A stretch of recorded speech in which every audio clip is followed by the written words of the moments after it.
niile ga-adị, mpụtọ na mmegbu niile ga-adị, mpụtọ na mmegbu niile ga-adị, mpụtọ na mmegbu niile ga-adị, mpụtọ na mmegbu niile ga-adị,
Chineke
ụmụ Chineke ezukọla anyị ezukawo ụmụ Chineke ezukawo n'obi Chukwu ụmụ Chineke ịgalịga onye njebe amadike onye nke nnekwu ụgbọgị nke mụrụ n'ụwa niile ọnwa na-eti eti onye nwe ụtụtụ akpọrọligbo n'ụra ekele ndị nwe ogige ekele ndị nwe ogige onye mere ka a na-etete n'ụra ụra nke ụmụ ya niile ya ọhamadike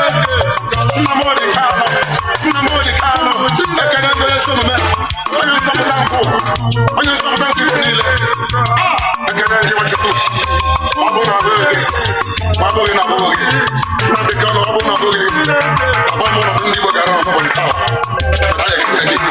onye kwere nwe eziokwu onye ezi omume ụmụ Chineke ezukọwo anyị ezukọwo n'ụmụ Chineke ezukọwo n'obi Chukwu ekele ndị onye ka nna gbagbaso ọgụ Mazi Ikechukwu the prince ekele gị ọ ga-emere ka ihe wee dị ire ọ bụ ọchị afọ gị nwa Chineke asị m na ịbụ nwa Chineke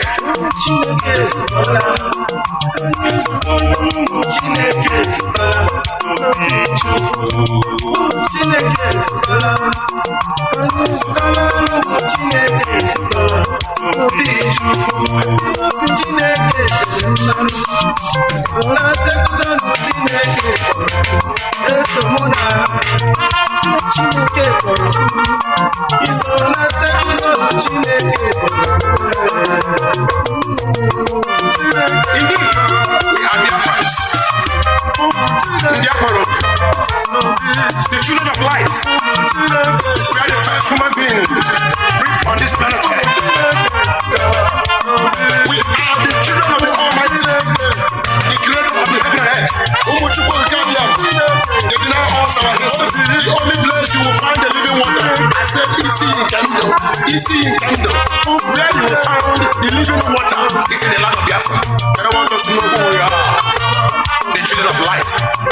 The first language on this planet Earth is the Igbo language. They deny us all this knowledge. The Almighty, the mother of light. She has resurrected. He said the darkness cannot overshadow the light. The light will shine. The hour has come that the children of light will shine, and the whole world may see the light of the Almighty creature. I be your Chineke Boroku. I also come Chineke to Kalao. I be your Chineke Teremano. I also come Chineke to Kalao. Dobina, Chineke to Kalao. I also come Chineke to Kalao. Dobi Chukwu.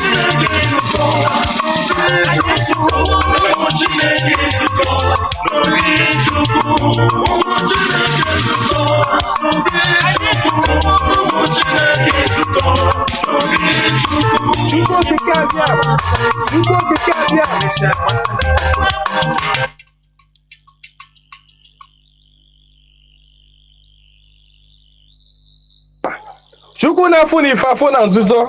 Chukwu mara onye aka ya dị ọcha na onye obi ya dị ọcha. Chukwu okike abịa ma. Chukwu na-afụ n'ife afụ na nzuzo. Chukwu mara onye aka ya dị ọcha na onye obi ya dị ọcha. Nwoke si na ya ji ọfọ, nwaanyị si na ya ji ọfọ, mana ọfọ mara onye ji ya. Ụkpaka na-agba n'udo mmiri ọ chụrụ ọzụọ. Gaa n'ogwe o mechi ụzọ osi mpịara na azụ nwa igiriga ọgụ nke mmụọ. Ọ gịnị ka m ga-etu gị ka o zuolo gị? Asị m n'oge akara aka eluo ịbụ mmụọ ka mmụọ, ibe ka ibe. Chukwu okike onye obiọma sị m unu binye n'oge akara aka eluo. Mmụọ niile na-ejere ozi asị m unu binye n'oge akara aka eluo. Oke mmụọ, oke mmụọ, oke mmụọ. Oke mmụọ, oke mmụọ, oke mmụọ. Mmụọ niile na-ejere ozi asị m unu binye elu. Tetenụ n'ụra, tetenụ n'ụra, tetenụ n'ụra, tetenụ n'ụra. Asị m n'ọnwa unu nwoke bụ nwa eze Chukwu bụ ụzọ mba aka ji ọfọ Igbo ọzọ eme nte eme ime. Ọ sị m nọ ya nọ n'etiti unu taa. Ọsọ unu binye enu n'oge akara aka eluo. mmụọ na nna anyị ochie asị m gị binye mmụọ na-afụ na ife afụ na nzuzo asị m gị binye oke ọfọ ji eje ọgụ asị m unu binye ọfọ ndị Igbo niile asị m gị binye ọfọ ndị mmiri asị m gị binye ọfọ ndị ikuku asị m gị binye eze nwaanyị osimiri asị m gị binye eze nwaanyị na-ebe asị m gị binye eze nwaanyị idodi ikwu na-eme asị m gị binye eze nwaanyị amambara asị m gị binye eze nwaanyị osimiri nji aba asị m gị binye eze nwaanyị ala Igbo niile asị m gị binye eze nwaanyị ọgba asị m gị binye eze nwaanyị anike wawa asị m gị binye oke arụsị na n'ike ojuru nwaanyị aga anị asị m gị binye n'oge akara aka eluo igirigi ọgụ mmụọ asị m na gboo dike mbọsị ihe ike mere ọ ga-achọkwa nwa dike asị m dododo unu binye unu bịa tara ọjị na chijiri eji efola asị m unu binye unu bịa tara ọjị na chijiri eji efola nna nna anyị ochie mmụọ niile nwụrụ anwụ ka anyị dị ndụ mmụọ niile nwụrụ anwụ ka ụmụ Igbo dị ndụ mmụọ niile nwụrụ anwụ ka Maazị Nnamdi Kanu dị ndụ mmụọ niile nwụrụ anwụ ka ụmụ Biafra dị ndụ asị m unu binye n'oge akara aka eluo asị m na gboo dike mbọsị ihe ike mere ọ ga-achọ nwa dike ọ sị na mberede nyiri dike na mberede ka o ji ama nwa dike ọ ya ka m ji akpọ unu n'isi ọhamadike bụ Maazị Nnamdi Kanu ya ọ bụ Maazị Nnamdi Kanu otu mkpụrụ anya ji isi ụgwọ otu ọnụ na-ekwuchitere mba niile ụkpaka na-agba n'udu mmiri na-agba n'oge nke ya asị m unu binye n'isi ya nye ogologo ndụ na-arụ isi ike napụta ya na eke napụta ya na orie napụta ya na afọ napụta ya na nkwọ asị m na ahịa akara aka anaghị eri nwa ngwụrọ na ahịa akara aka agaghị eri Maazị Nnamdi Kanu asị m unu ga-anapụta Nnamdi Kanu na eke napụta ya na orie napụta ya na afọ napụta ya na nkwọ asị m mee ka ọnụ niile kwụrụ njọ n'isi atụgharịa kwụ mma ka ọnụ kọrọ ogiri ọnụ kọrọ ogiri lachaa Chukwu okike abịa ma onye jiri mmiri siri ike kpọọ aja were aja siri ike kpọọ mmadụ asị m na taata bụ ụbọchị eke n'ala Igbo asị m na eke ga-eketara Nnamdi Kanu ndụ eke ga-eketara ya nwere onwe oke ga-eketara ya ndụ oke ga-eketara ya Biafra oke ga-eketara ya nwere onwe oke ga-ekegburu ya ndị iro kegburu ya ajọ mmadụ na ajọ mmụọ asị m na mbọsọ ga-apụta ekwensu ga-anọ n'ụra ndị ilo ya ga-anọ n'ụra ọkwa na ekwe osu asị m gịnị bụ ekwe osu asị m na mbọsọ ga-apụta ya bụ ndị ilo ga-anọ n'ụra ọha bụ ndị ọha nwa bụ ekwensu asị m na ha ncha ga-anọ n'ụra na Nnamdi Kanu ga-apụta n'ike na ebube Nnamdi Kanu ga-apụta n'ike na ebube asị m na ọnụ kwụrụ njọ n'isi ya ga-atụgharịkwọ mma asị m ọbịa igbu Nnamdi Kanu gbuo onwe ya onye si na Nnamdi Kanu agaghị adị ndụ onye a ga-eji anazere mmiri onye si na Nnamdi Kanu agaghị apụta onye a ga-eji anazere mmiri ọnụ niile kwọrọ ogiri ọnụ ga-akọrọ ogiri lachaa osisi abụla oturu ga-emeche wee kwele onye asị na Nnamdi Kanu ga-apụta asị m na ọnụ ahụ iji wee kwuo ya na ike ejikwa ya wee kwugharịa mma n'isi ya asị m na ebe onye ahụ na-atụ Maazị Nnamdi Kanu aka asị m aka gị ga-akpọnwụ osisi ahụ fọrọ Nnamdi Kanu wee tọọ nkwe asị m ikuku futuo gị anya ọbụla fọrọ Nnamdi Kanu kwawa akwa alịla asị m alịla akọrọ ya n'anya onye fọrọ Nnamdi Kanu cheta ihe gburu nwa ya ihe gburu nwa ya gbuo ya maka na ọ bụrụ ya gburu nwa gị Chukwu okike abịa ma asị m na belede nyiri dike belede ka o ji amanwa dike asị m na okirikiri ka a na-agba ukwu ose ọ dadị ukwu ose enu na okirikiri ka ndị iro ga-agba Nnamdi Kanu mana ha ama mkpata ya aka ọ sị na nkirikiri ka ọ na-ekiri odido jiri odido enyi ozu na ọkwado nkirikiri ka ndị iro ga na-ekiri ya mana ha ama afụ ya anya asị m na eje anabụ isi ije asị m na Nnamdi Kanu ga-eje na ọ ga-ana asị m na inye anaghị eri ọba maka na inye na ọba bụ nwanne inye agaghị eri Nnamdi Kanu maka na ọ bụ nwi asị m na Nnamdi Kanu ga-adị ka echi echi anaghị agwụ agwụ maka na ije ejere bụ ije mmiri ọ bụrụ eje nkụ asị m na ya bụ ije ga-abụ ije mmeri asị m na ọ ga-anata n'udo asị m na ọ ga-abata sirili welere asị m na unu ga-aga kpọnatara anyị Nnamdi Kanu asị m unu ga-akpọnatara anyị Nnamdi Kanu ga-akpọnatara anyị Nnamdi Kanu ga tụnye ugo ga nye ya mmeri ga nye ya mmeri ga nye ya mmeri tụnye ugo n'elu ugo nye ike n'elu ike nye ya ndụ n'elu ndụ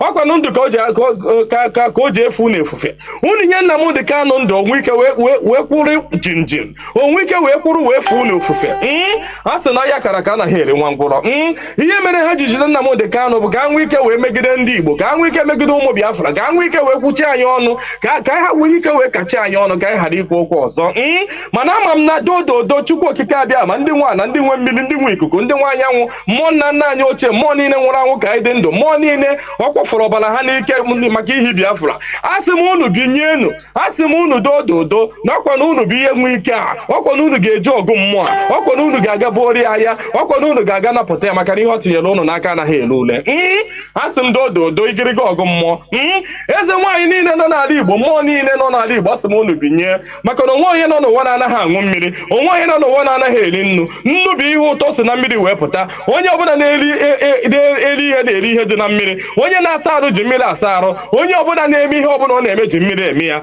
asị m ihe ọbụla mmadụ na-eme n'ụwa mmiri ọ na-ebube ụzọ asị m onye ọbụla kpọrọ mmiri asị na mmiri a ga-agbagbu ya asị m onye ọbụla fụrụ mmiri n'anya ga-afụ Nnamdi Kanu n'anya onye ọbụla fụrụ mmiri n'anya ga-afụ Nnamdi Kanu n'anya onye ọbụla mmiri na-awụsa n'arụ ga-afụ Nnamdi Kanu n'anya onye ọbụla mmiri na-emesa n'arụ ga-afụ Nnamdi Kanu n'anya onye na-aṅụ mmiri na-eri nnu asị m na ọnụ anyị ji wee rie nnu wee ṅụọ mmiri na ị ga-eji akwa okwu ọma n'isi Nnamdi Kanu n'aha Chukwu okike abịa ama ise. Good morning, good afternoon, good evening, and good night, great Biafrans and lovers of freedom. This is Radio Biafra HAUSA-SERVICE coming to you through the auspices of Radio Biafra London. My name remains Mazi Chinedu from our province of Biafra land. And today is the 26th day of October 2022, being Afọ Day. Ụbọchị Afọ, tata bụ ụbọchị Afọ. I hereby welcome each and every one of you to welcome your friends and well-wishers onto this hallowed platform in a day where we continue our celebrations, because IPOB Mazi Nnamdi Kanu have won another landslide victory. I'm telling you. You know, Mazi Nnamdi Kanu say he will win them in their own court. And that is what is happening. People don't understand what is happening. You know, when you want to cut a big tree, what do? You start by digging the sides, removing all those roots, ngalaba. You know, cutting them on the ground, as if nothing is happening. When you are doing that, you know, some people might think, no, what is happening? Nothing. It seems nothing is happening. But little did they know that that big tree is being cut, little by little. What is happening is the weapons that is needed by us in order to completely, you know, strike the zoo with a death blow. That is why even in their own cause, we are recording historic victories. Not one victory, victories everywhere. For you to understand that what we are doing is legal, it is legitimate. That's why we don't beg. We don't beg for what belongs to us. We are not all these expired elders that are waiting, that want to spend their last days in peace. That is why it doesn't matter what happens, they beg. It doesn't matter the rights of their people are infringed, they beg. They kill their people, they beg. So that to calm the situation until they depart. And anything... Oh, and if anybody wants to go to hell, they can go to hell. That is the mindset of these people we call our elders. This is the height of greed, selfishness. You understand? That is why you see them always, oh, I'm begging, you know, I beg. What are you begging for in a country that's supposed to be, you are a citizen? Why? Why are you begging? Why? Do you think that you can beg, you know, a beggar can never be a great person. He's a beggar, somebody that begs on the road. You know, you see him begging for money, begging. He's always living in misery. That is what these people want us to turn into. or what they almost turn us into, to beggars, to be miserable. Oh, they give us a privilege. Oh, begging. Oh, please. I know what they used to tell themselves. They call themselves and say, please continue. Let us, we are. They tell themselves they are, in their departure hall if it's Mazi Aipetas. So let them continue begging, doing anything just to whitewash and cool down everybody, so that they will enjoy at least the last drop of their ill-gotten, sabotage-infested wealth, and go in peace. If they die, if everybody wants to go into flame, that is it. This is the height of selfishness from these people. We don't beg, and that is why we record victory. Because there is nothing you can get from begging. Nothing. You only get privilege. Okay, I give you this privilege, but they give you conditions. Do you understand? Whatever you get from begging is conditional. Okay, I'll do it, but look at, if you can do this, I will consider you are begging. Conditional. But when you stand firm and fight for what belongs to you, it doesn't matter the risk. You get it and standing like a man. You don't bow down. That is who IPOB is. We don't bow down. Let's beg. In a beg, shameless elders. We beg. We are begging Buhari. We are begging this. What are you begging? Always begging. Have you seen any beggar that is living good life? Go to streets anyway. It doesn't matter what the beggar got. He lives a miserable life because he's a beggar. He's a beggar. He lives on people's, privilege, provided privileges, which should not be. You should have rights, equal rights, not privilege, in a country that you call your own. That's why we must continue fighting. IPOB, we don't back down. We are just like flood. We don't back down. If you stay on our road, we carry you off. We sweep you away. That is who we are. Therefore, I welcome each and every one of you once again onto this hallowed platform. This is a place where we worship. It's a place where we worship. Therefore, we go nowhere. Without taking much time, I will go into news headlines. Headlines that make news today. Headlines that make news. And the most important news of all is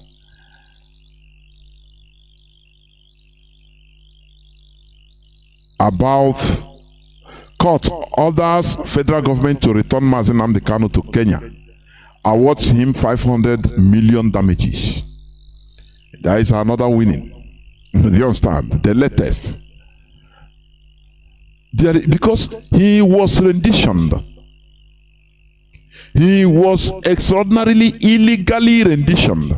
That thing that Britain is running away from. That is where we continue pinching them there.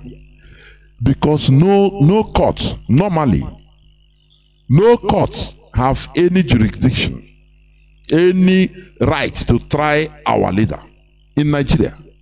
Because they brought him through the back door. So how can you kidnap our leader illegally? Now you want to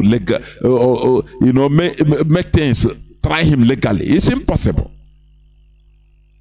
It's impossible. They shouldn't, profit from illegality as a government. That is what these court judgments or verdicts mean. If you want to try Mazi Nnamdi Kanu in the Nigeria court, take him back to Kenya, apply for extradition. Now, that is it. Apply for extradition from Kenya. And there goes it. If he is now extradited legally, Now you can present him to the court and say, okay, here he comes. But you must not build something on nothing. You will never score an offside goal and start arguing. They start putting the referees on the spot and say, form a commission of inquiry. In a goal that is purely offside, recorded by camera, maybe 1 meter offside by the player. Oh, the goal is beautiful, but it's an offside goal. That is what it means. So you don't even talk about the goal. You don't try to form a commission for inquiry to look into the goal. It is impossible. The goal is on offside. It is annulled. That is what trying to try our leader in Nigerian courts, that is what it means. Even the wasted time. That is why our leader should be paid compensations. Because normally, the first judge, the first court that receives Mazi Nnamdi Kanu, the judge, if they are human beings, that judge would have said, hey, give me extradition papers, documents of Mazi Nnamdi Kanu. If they cannot bring it, say, hey, do you know where you bring this man? Take him back there. Don't even bring him back to this my court. I am the president here. That is how judges speak in other countries. They give order because they are in charge in that place, not the executive, not the president, not anybody, not the legislator. No, the judge is in charge. Interprets the law. Under the law, provide. How do you bring this man? Provide for me the extradition process documents with which you brought this man. Failure to do that immediately, tell them, order them, or take this man. Don't ever bring him to my court again. That is how real countries behave. But Nigeria is not a normal country. Just excuse me, let me take some water.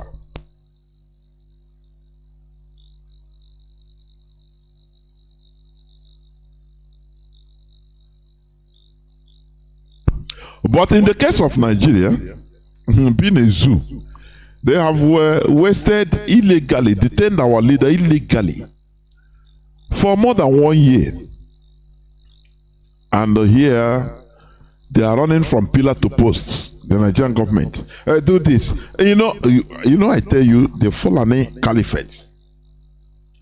They think that we are still in the medieval period, in 14th century,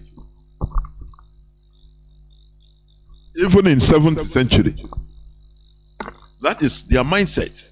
That we are still in a feudal system, where there is no rule of law, where the nobles, the landlords, they just make a command, give a command, and everybody, if they say behead this person, they'll behead him.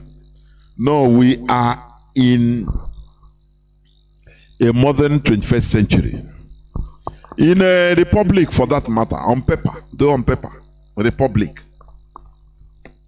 But we will show them the caliphate.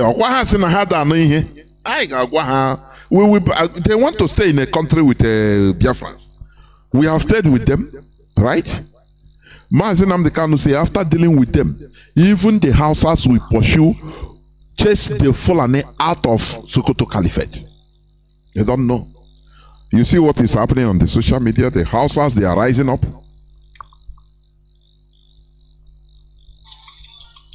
They have platforms, the Hausas, where they understand and know what is happening. They express their views. They express enlightenment that they have now understood. Because before, the Fulani used religion, always used religion, in order to gag them. They use religion in order to deceive them, as Ottoman Danfodio did. But today, many Hausa people, I can tell you, are waking up. It is better to be late than never. Therefore, as I was saying, court orders federal government to return Mazi Nnamdi Kanu to Kenya, awards him 500 million naira damages. The Federal High Court, presided by Justice Evelyn Anyadike, has ordered the federal government to restore Nnamdi Kanu to his status quo before 19th June 2021. Are you understanding? Are you hearing it? In Wednesday's ruling on fundamental human rights and extraordinary rendition of the leader of the proscribed, call it proscribed indigenous people of Biafra, call it anything, it doesn't matter, but we're always winning. Leader of the proscribed indigenous people of Biafra, she has ordered the government to pay 500 million as damages to him. The court in its further rulings issued an injunction restraining the Attorney General of the Federation, Abubakar Malame, from prosecuting Kanu consequent upon his extraordinary rendition. That is it. You no need. It is a done deal. Yet another victory. We are being given weapons to pull down the zoo. We are receiving weapons to pull down that zoo, that giant human quagmire, that human mess created by Britain. That is what is being pulled down gradually. You know, Mazi Nnamdi Kanu said Biafra will be the last miracle. People don't understand. You know, one thing leads to another. It's just like a cobweb. One thing leads to another, and another leads to another, and another leads to another, and you know, the zoo will fall, Biafra comes. Do you understand?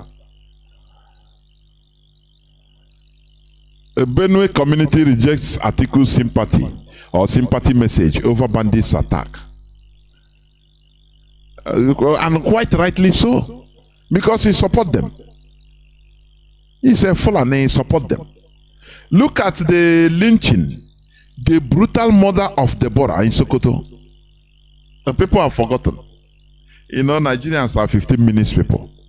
People have forgotten something that happened a few months back, where a girl, a lady, an innocent lady with a bright future was brutally burnt alive by Fulani Islamic jihadist terrorists in broad daylight on camera, and they were boasting about it on social media, boasting about it.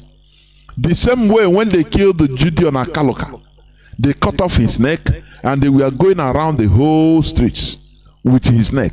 They never changed. Today, people have forgotten. Atiku made a tweet, and when he had a backlash from his Fulani brothers that, look, we will not vote for you, this and that, immediately he cleaned that tweet, condemning it. And when he was asked verbally, why did you clean the tweet you made in favor of that dead Deborah, to condemn what happened to her, he started stuttering, talking from here to Kilimanjaro, how he believes in what do you call it, a political Boko Haram, not a Boko Haram, but political Boko Haram. These are talking arrant rubbish, nonsense. And the journalist was there looking at him, moping. They can't talk because, you know, all these Nigerian journalists, I pity them. They are working for their stomach anyway. When you hear, when they see any politician, I know,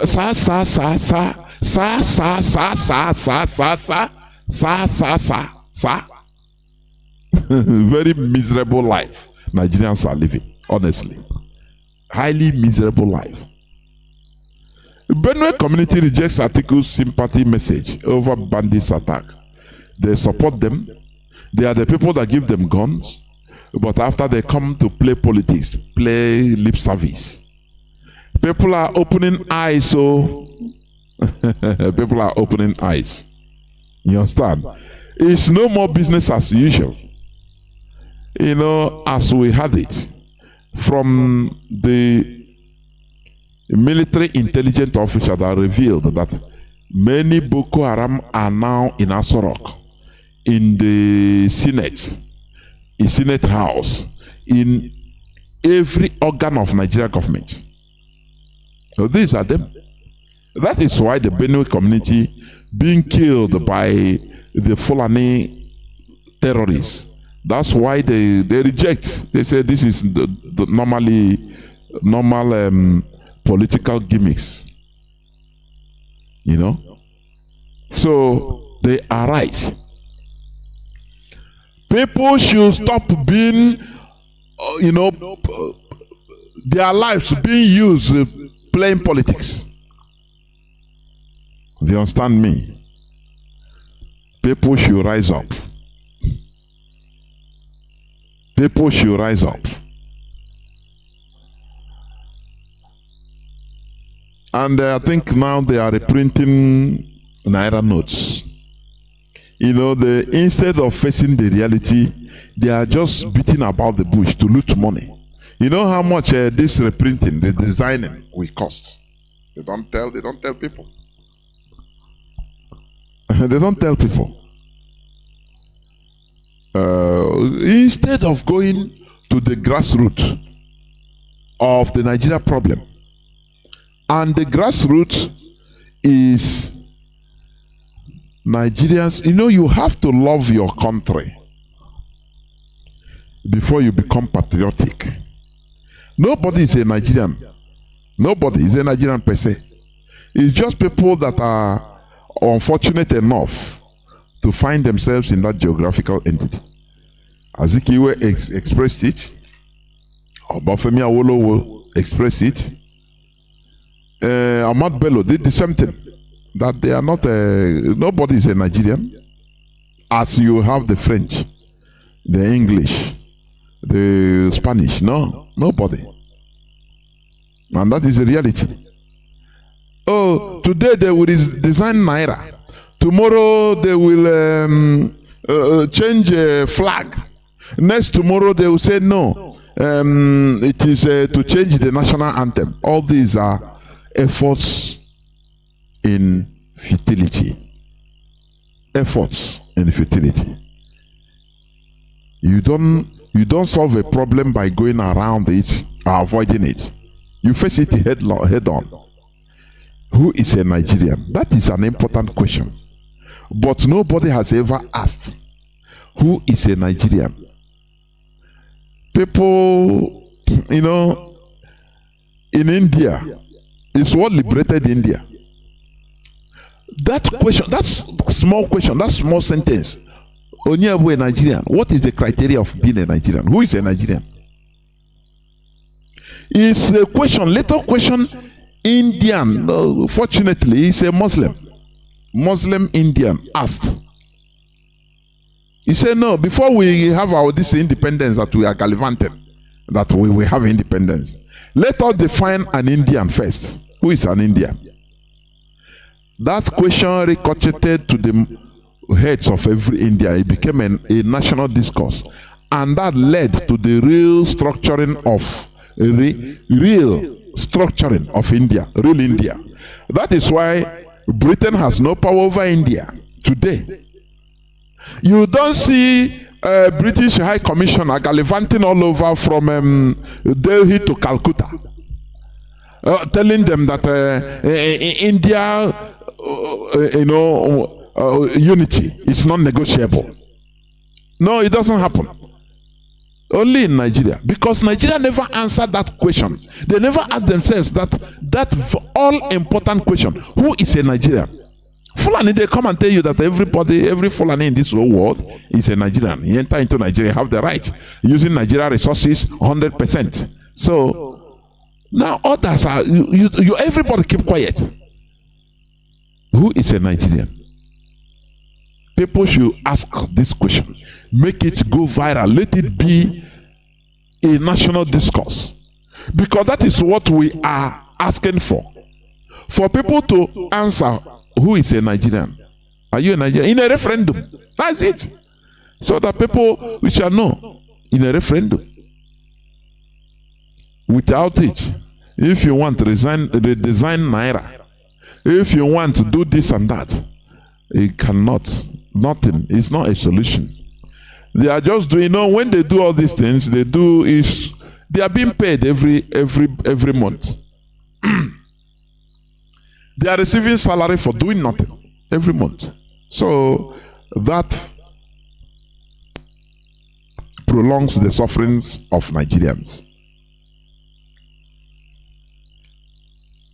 Crisis looms in Nigeria health sector. Doctors flee in droves. With the redesigning of Naira solve this, they go to London, America, every part of the world. They run. Brain drain. They run. Does the Fulani Caliphate know?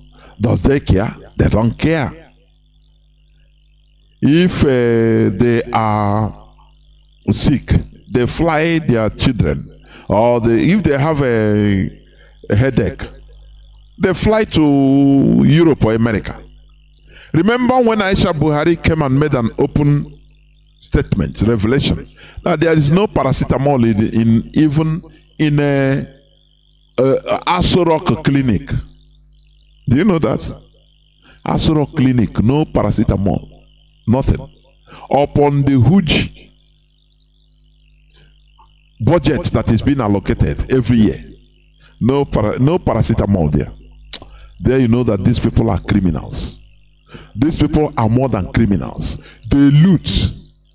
They loot. But we must continue.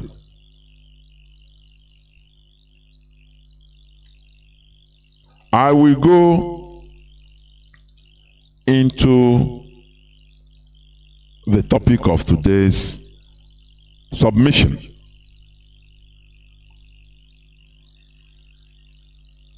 Nigerian Canadian Kelechi Mado sworn in as Deputy Prime Minister, Deputy Premier in Canada. Do you see where in Canada?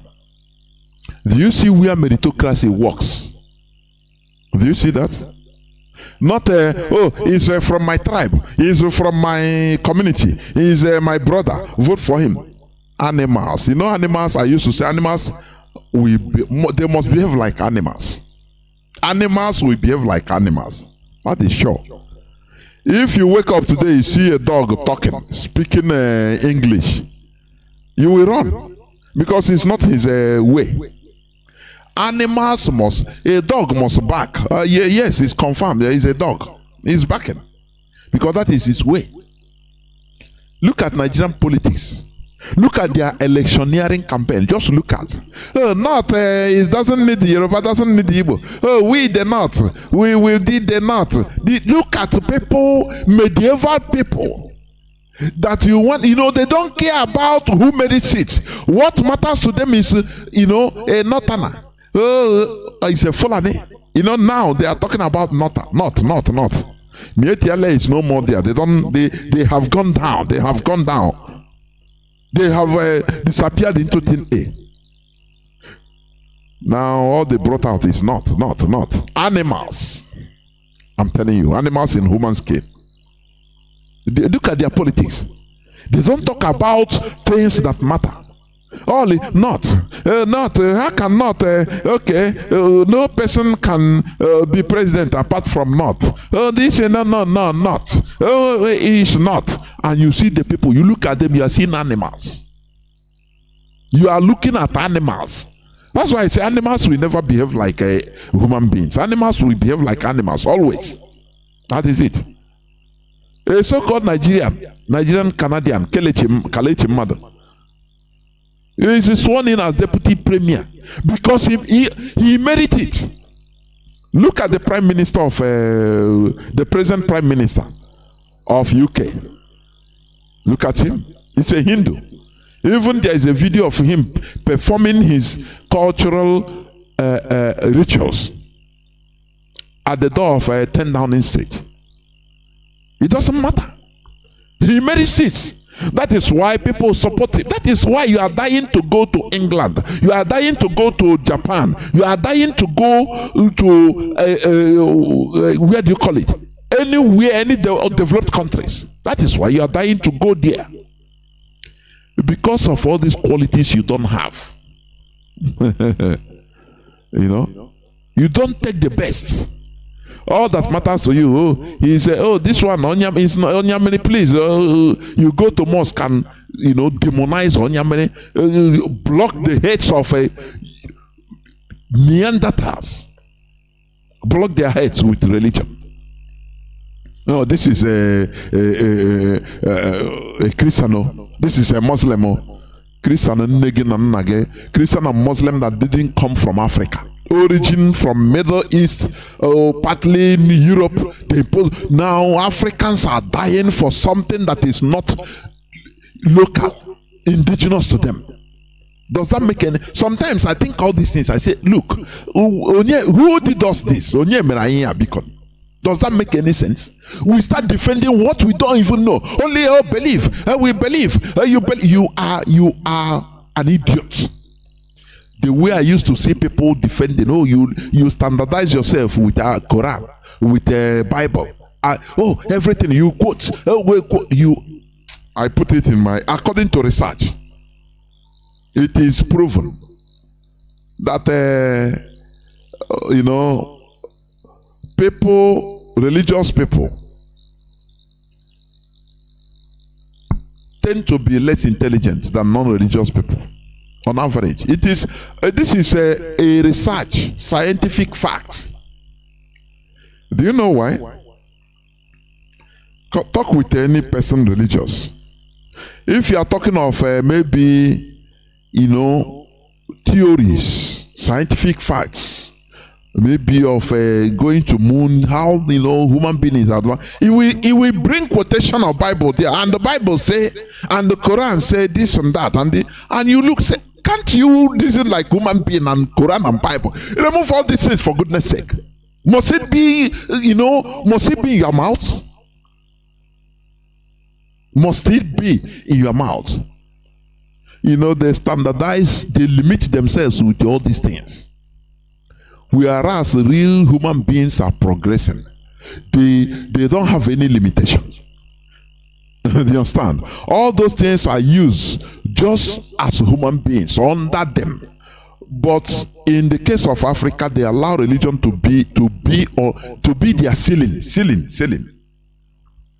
It's very, very, very, very sad indeed. But we must continue. Today, the topic of my submission, just simply say people power. People power. There is how they say it in Latin. Voix populi, voix Dei. That is how they say it in Latin. People power. The voice of people is the voice of God.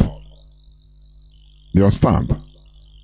Now, if the voice of people is the voice of God, why then will you relegate people's voices? And you are looking for a God you don't even know the existence. Whereas you are seeing people yearning. In every nation, kingdom or country, the masses make up overall majority of the population. The masses. The ruling class, whether in a complete feudal system, monarchy, or democracy, is always in the fractional minority. Therefore, the masses possess the overall power to change things only if they understand the power in their hand. That is the people power. I don't know whether people understand what I said. Power belongs to the people. The only thing is that if they know, in the case of Nigeria, I've relegated them as to dead bodies. What we are doing here is just to try to wake dead bodies up, whether they can rise up, whether they can live again. and become human beings they should be. When you study history, positive changes always come from the people. Because there is no, it is normal to human beings to subjugate others. It is normal. It is normal for one person claiming that he is being sent from God or by God in order to be in charge of your destiny, in order to make you walk like an animal and receive less. It is normal. It is human nature. But the voice of the suffering people, which are the overall majority, is what should change things. Only if the people understand the power they have. Let me give you this example. First of all, in 1986, there was a sustained campaign of civil resistance against a violent regime in Manila, Philippines, which led to People Power Revolution. It led to the departure of Ferdinand Marcos. It ended his 20-year dictatorship. You understand? People has the power in order to change things only if they understand the power they have. Now, let me also come again. Let me also give you another example. In the 14th century, listen, one commoner, a peasant, known as Wat-Tyler,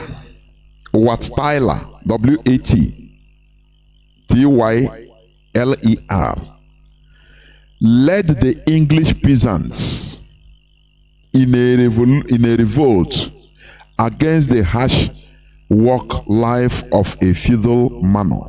You know, manorism, where a landlord, from you see manor farm that started earlier, even practicing in Europe mostly, where a person, a master, built his mansion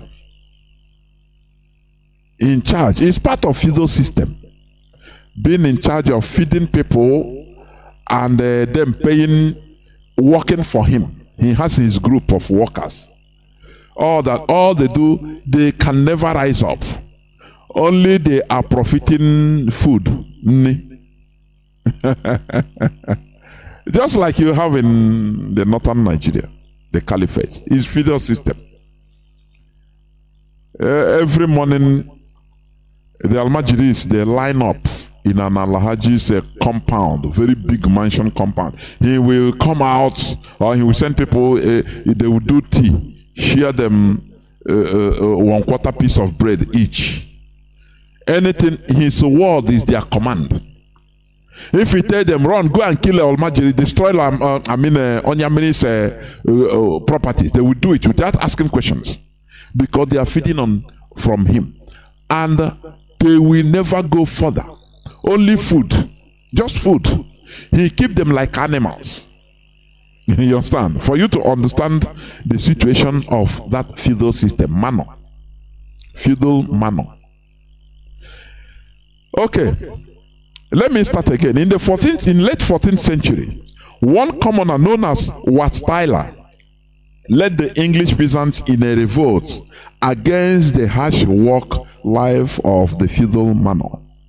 Their battle cry was ending oppressive laws, forced on serfs, S-E-R-F-S, to work for free, and extracted from them an endless stream of fees and charges. S-E-R-F, serf, that is just like a boy. In our own indenture, servitude, you serve somebody for a time, very nice. You become boy for maybe 4, 5, 6, 7 years. And after a doge, you become settled, you become Oga. That is it. But this one, no, they continue being boy forever. They're born, it's just a little thin line between them and pure slaves. You marry, maybe your Oga will marry for you. You live, your wife and children will be working for, all will be working under the Oga. Do you understand? You see the way if you employ an Hausa guard. I'm not mocking, please, but I'm just giving an example. That small room you build, you know they don't have a sky as their limit. They don't even have any. They don't want to aspire further. That guard, he is there. He has his kettle. Before you know, he will beg you, Oga, I want bring my wife. Oh, okay. You are giving him food. He's living fine. He don't have any more future. No aspiration, no higher aspirations. He will bring his wife. They continue serving you. They are ready to serve you, being guard, burning there until the man dies. They are ready. After, even as they are there, their children, they continue being guard, helping the father to be guard. Do you see that type of life? It's a kind of disease, I'm telling you. Let us be honest. That type of life is a disease where they subjugated the Hausas into living life that is out of aspiration. That is why when they see we Igbos competing, hustling, you see somebody, for example, you see an Igbo boy that come with nothing to Lagos. Before you know, he's saying his aspiration so that in the next few years he will own a shop and buy a car, build a house, marry. When he's talking with maybe an Hausa fellow like him, he will see him as absurd. Say, how can this person? Why not just pray to God, Allah will do everything, leave, go and get a job or be selling your cola. Forever, you want to marry, you help, one Alhaji will help you, you marry. And you continue living that type of life, no aspiration, no higher aspiration. That is where they misunderstand us. That is where they say we are domineering. You understand? Because we aspire higher. Because we should not be stagnant. No, the life of Biafrans, no. Igbo man, no, you are not stagnant. We are not meant to be stagnant. We aspire to be higher. And I'm challenging the Hausas today. The Fulani, let me tell you, Hausa, they have a very excellent ancient civilization. Hausa started manufacturing gunpowder and muskets when no other people in Africa have that knowledge. What I'm telling you is a historical fact. Until they had the touch of the Fulani. Look, not only that, they were exporting clothes, tanning clothes, fabricating clothes. Houses you are seeing today that are nowhere to be found in development, in mainstream world development. That time they were manufacturing clothes and coloring them, exporting it to other African countries or other African kingdoms and the Arab world. Many people they don't know this. Even the Hausas, they don't know this. Until the Fulani bulldozer came. The destroyer of civilizations. Ottoman Danfodio came in and subtly used religion to crush the advancement of the Hausa. till today. I'm subjugated them into carrying bulls as almajiris. In the name of that, they are preparing them to go to heaven. And you see that all these are complete fallacy. They destroy, erase, subjugate them. Hausas, it is for you to rise up. I know you are rising up, but put on more effort. The Fulani you are calling your brothers, they are your killers.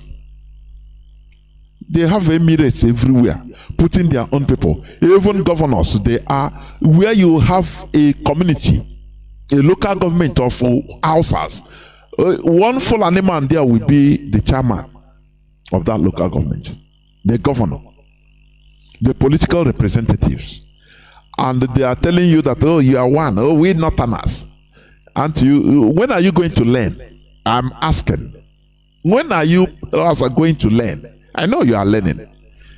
Study your history. Stop studying what the Fulani Marabouts teach you in your Islamic schools. They bent history, your histories. The same way England bent our histories and start teaching us in school until we start coming of age, making researches. Our leader Mazi Nnamdi Kanu open our eyes. That is the same thing. The Fulani, they teach you in your Islamic schools that the Fulani brought Islam to our land. It is far from the truth. It is lie from the pit of hell. The Hausas has been Muslims through their business interactions with Arabs and other Africans, like the Mali Empire as of that time. If you understand, what the Fulani brought is jihadism, the violent conquests. You understand? That is the reality. Now, let me continue what I'm saying. I'm talking about what Tyler led the English peasants in a revolt against the harsh work life of the feudal manor. Their battle cry was ending oppressive laws that forced serfs to work for free and extracted from them an endless stream of fees and charges, just as they are doing us today in Biafra land. There are increased taxes everywhere. You go to these roadblocks everywhere, they will put taxes. You must pay to pass. The so-called road they are building, Niger Bridge, they put taxes, toll gates in a federal road that we are to pay. Something that is not seen any other place. They impose taxes. You work hard, you pay. You work, you pay. The peasants' revolt, which began in May 1381, I'm talking of the Wat-Tyler revolt, led revolts of the people. Remember, I'm talking about people power. Peasants are the people. When you talk about in feudal system, you have the lords and the peasants, the nobles, the abbots. You know, the abbots, they are the religious clergy. People that, because they always collaborate with, in history. Just watch them, study history, you will understand why we are always vehement on this religion. Do you understand? Because in Europe, during the feudal Europe, medieval feudal Europe, the abbots, they always collaborate institutionally with the feudal lords, with the kings. All of them they turn together in order to suppress the people, the masses. Go and make your researches. Sometimes it is only maybe one of the clergymen, one person will rise up to speak and be radical. Like the one of John Ball, an English clergyman that said, no, this is not normal. He's a clergyman. He started preaching, offside of what he's supposed to preach. Not being politically correct. But institutionally, Christianity has been supporting subjugation and slavery. Go and make your researches, please. After all, it's in the Bible. Slaves, obey your servant, your masters, even if they are harsh to you. This and that. He recognizes slavery, subjugation of a human being, and you tell us that we should not talk. No. We continue. The peasants' revolt, which began in May 1381, triggered by a recently imposed poll tax of 4% from every adult, whether peasant or wealthy. What they call poll tax. They don't care about whether you are working, your revenue. Everybody you pay the same. Whether you are working, it's for you to know how to raise the money. You know, it made me remember how in our communities, we used to tax, our communities used to tax us. As long as you are of age, you are a man, you pay. Because in Igbo land, we pay virtually for the little development we have in our land. We build schools by ourselves and give it to government. Imo Airport, we built it. My father contributed. I wouldn't say me because I was late at that time. So I was going to school, and they call it Imo Airport Appeal Fund by Chief Ononaka Sam Mbakwe. May his soul rest in peace and be fighting for us because he's a good man. Chief Sam Ononaka Mbakwe. We built we built the Imo airport. That time, no Imo and Abia is the same. No Abia state. All the same thing. But today you will hear, oh, I'm from Abia. I'm not Imo. And in ignorance on legi. I'm from Anambra. I'm not Imo. Do you remember when? Let me digress a little. Do you remember when our leader was on ground? He wanted to go to Anambra. I think Obiano told him, "Don't come here. You are not. They stayed here in your Abia state." Our leader laughed. He said, "Look at ignorance." Before there was Anambra and Imo, what were we called? And that Aleka, no, don't come here. Is Imo. Ebony State also did this. Don't come to Ebony. Stay in Yabia. We are not part of what you are saying. He laughed. He said, Ebony, Okwan Kenya. These are agents of division in our land, as I preached yesterday. These so-called governors. Anything that is serving Nigeria is against us as a people. Know it. Anybody that is serving Nigeria or try to make Nigeria work, he is completely against us as a people. It is to our detriment, because Nigeria is to our detriment. Don't you know that? Nigeria is created to undo us as a people, to subjugate us. That is the intention of Britain in creating Nigeria. Because they are the people, they saw the future. They know when they saw the type of people we are, they say, look, we need to put back this light. They wanted to quench the light which we represent. But here we are the rising sun. Mauro Mazi from Mozambique. Mazi Obilo. I want you cannot cover the light. It's impossible. You can try, but you cannot. You cannot succeed. So, what am I trying to say? The revolt was not only about money, as the peasants also sought increased liberty and other social reforms. Listen, this was in 14th century in Britain. For you to understand, when they tell you today, oh, democracy, democracy, you tell them, look, go back to, you study history, you see that everything they are today, it came organically.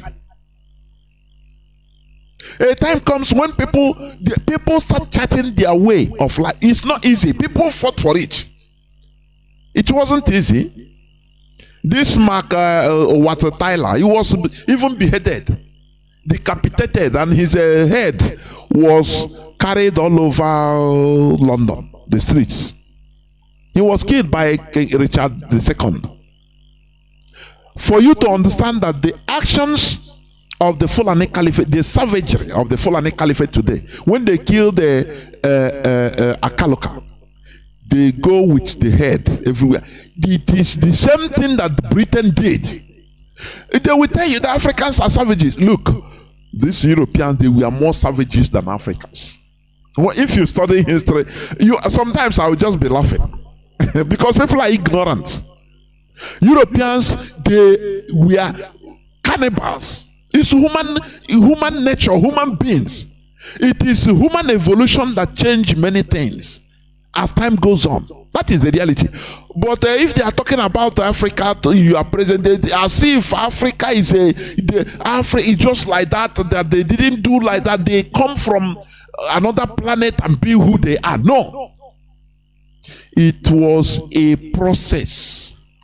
Just as I was reading, when the people, they will go when there is too much suffering, when there was too much corruption, people, the kings were using Christianity and their churches to preach that the God called this, it is God that instituted the monarchy. So long live the monarch.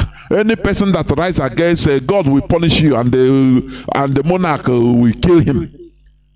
People we are going managing until the time they start asking questions, say no, we cannot continue bearing. We are all human beings.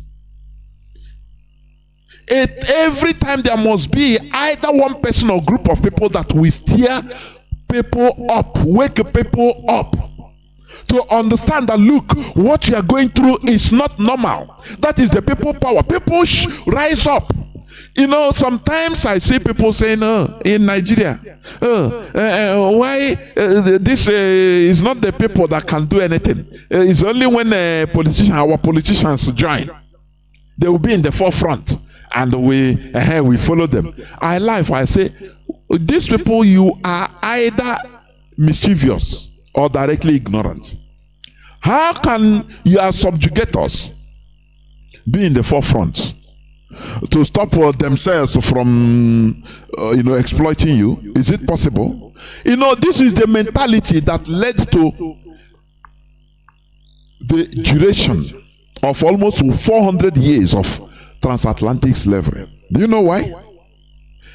Africans never rise up to stop. Had it been the source of this slave trade, slaves in Africa, had it been people started rising up, say no, we object to this, we can no more sell our brothers, it wouldn't have even reached 100 years for the slavery to stop, because no matter what, it will bring another war, it will bring another problem.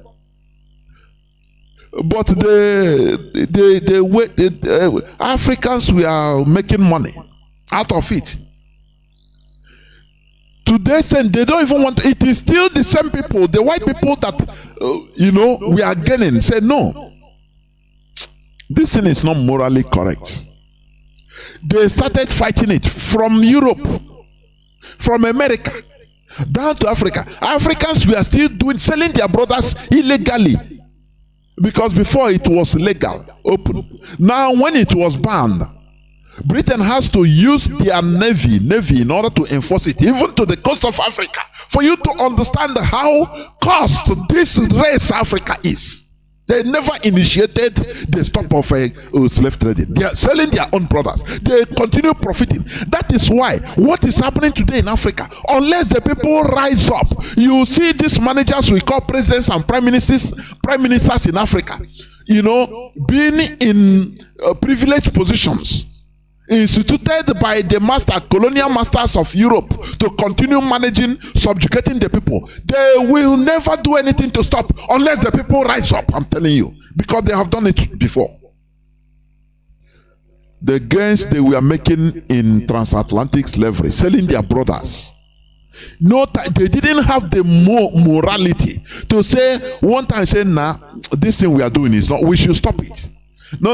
Let us stop it. Even if they come, we say we are not going to sell. If it's going to cost anything, let us fight it. Let us initiate the stopping. They didn't do it. When you see that we Africans are being relegated to the lowest in every part of the world, the wickedness is too much. We exhibited the highest form of wickedness, and we are still doing it today against ourselves. Do you understand me? Against ourselves. The initiation to stop slave trading, transatlantic slavery, started even from the same white people. After almost 400 years or more than. It didn't start, the initiation didn't start from Africa to stop it. That is why even Europeans, white people, when they look us, they shake head, they say, these people, they are real savages. That word, it has many meanings, it's profound meanings. I'm telling you honestly. People that never initiated the stopping of their maltreatment. Is it not what is happening today? But in a more subtle way. You will see somebody living very good in America, an Igbo man living very well. A Nigerian living good, have experience enjoying electricity, living good. Is not even suffering. It's not poor. He is also planning to go back to subjugate the people in Nigeria, people that are living in misery. He wants to go and take his own more share from America. He has an American passport. He lacks nothing. But that internal wickedness, I don't know whether I can call it natural wickedness. I don't want to call it natural wickedness. That internal wickedness will make him, he will go, he will be vying. Look, they always hustle to canvass politicians in our land to come to America to buy houses so that they will be agents. They will scout for houses. Maybe they will buy the house through them so that they will get a percentage. That is how wicked these people are. I'm telling you. They don't care, they don't care. What matters to them is what they can gain, they themselves. To become a chief sometimes I look at this type of wickedness. I say, no, it is out of this world. Out of this world. I say, out of this world. Do you know the Europeans in the diaspora, mostly in America, during or after First World War, Second World Wars, they helped in order to build back Europe, albeit the Marshall Plan, but they also contributed, they lobbied for their Europe. Because these are human beings, for goodness sake. That is why sometimes when I see their maltreatment against Africans, I say, no, even we contribute a lot, because that wickedness is too much. You will see somebody that has his own house in America, living good, maybe even have company, have investment in passing of Nigeria. He have no problem. He's enjoying electricity. He's enjoying everything as American citizen. All that matters to him is also helping politicians that are directly and indirectly killing our people, that put our people in misery, that no electricity. If we call home, they will say, brother, my battery don't die, please, I'll call you back. And you see the suffering, and that person he want to go back in order to steal more, loot the people more dry, to make them suffer more. And you see him on our jolly, or see now, let me tell you. You see, me personally, I lose faith in Christianity. I must confess, I don't have, the way I abhor it, ikutere m you nwere ike nọ n'ihe m kwuo okwu sometimes enwere njiji bọtụlụ m kọwa gị isi si na dem. This religion never make people better. What makes people better is enlightenment, knowing the reality, being human being that we're supposed to be. I'm telling you, that is the truth.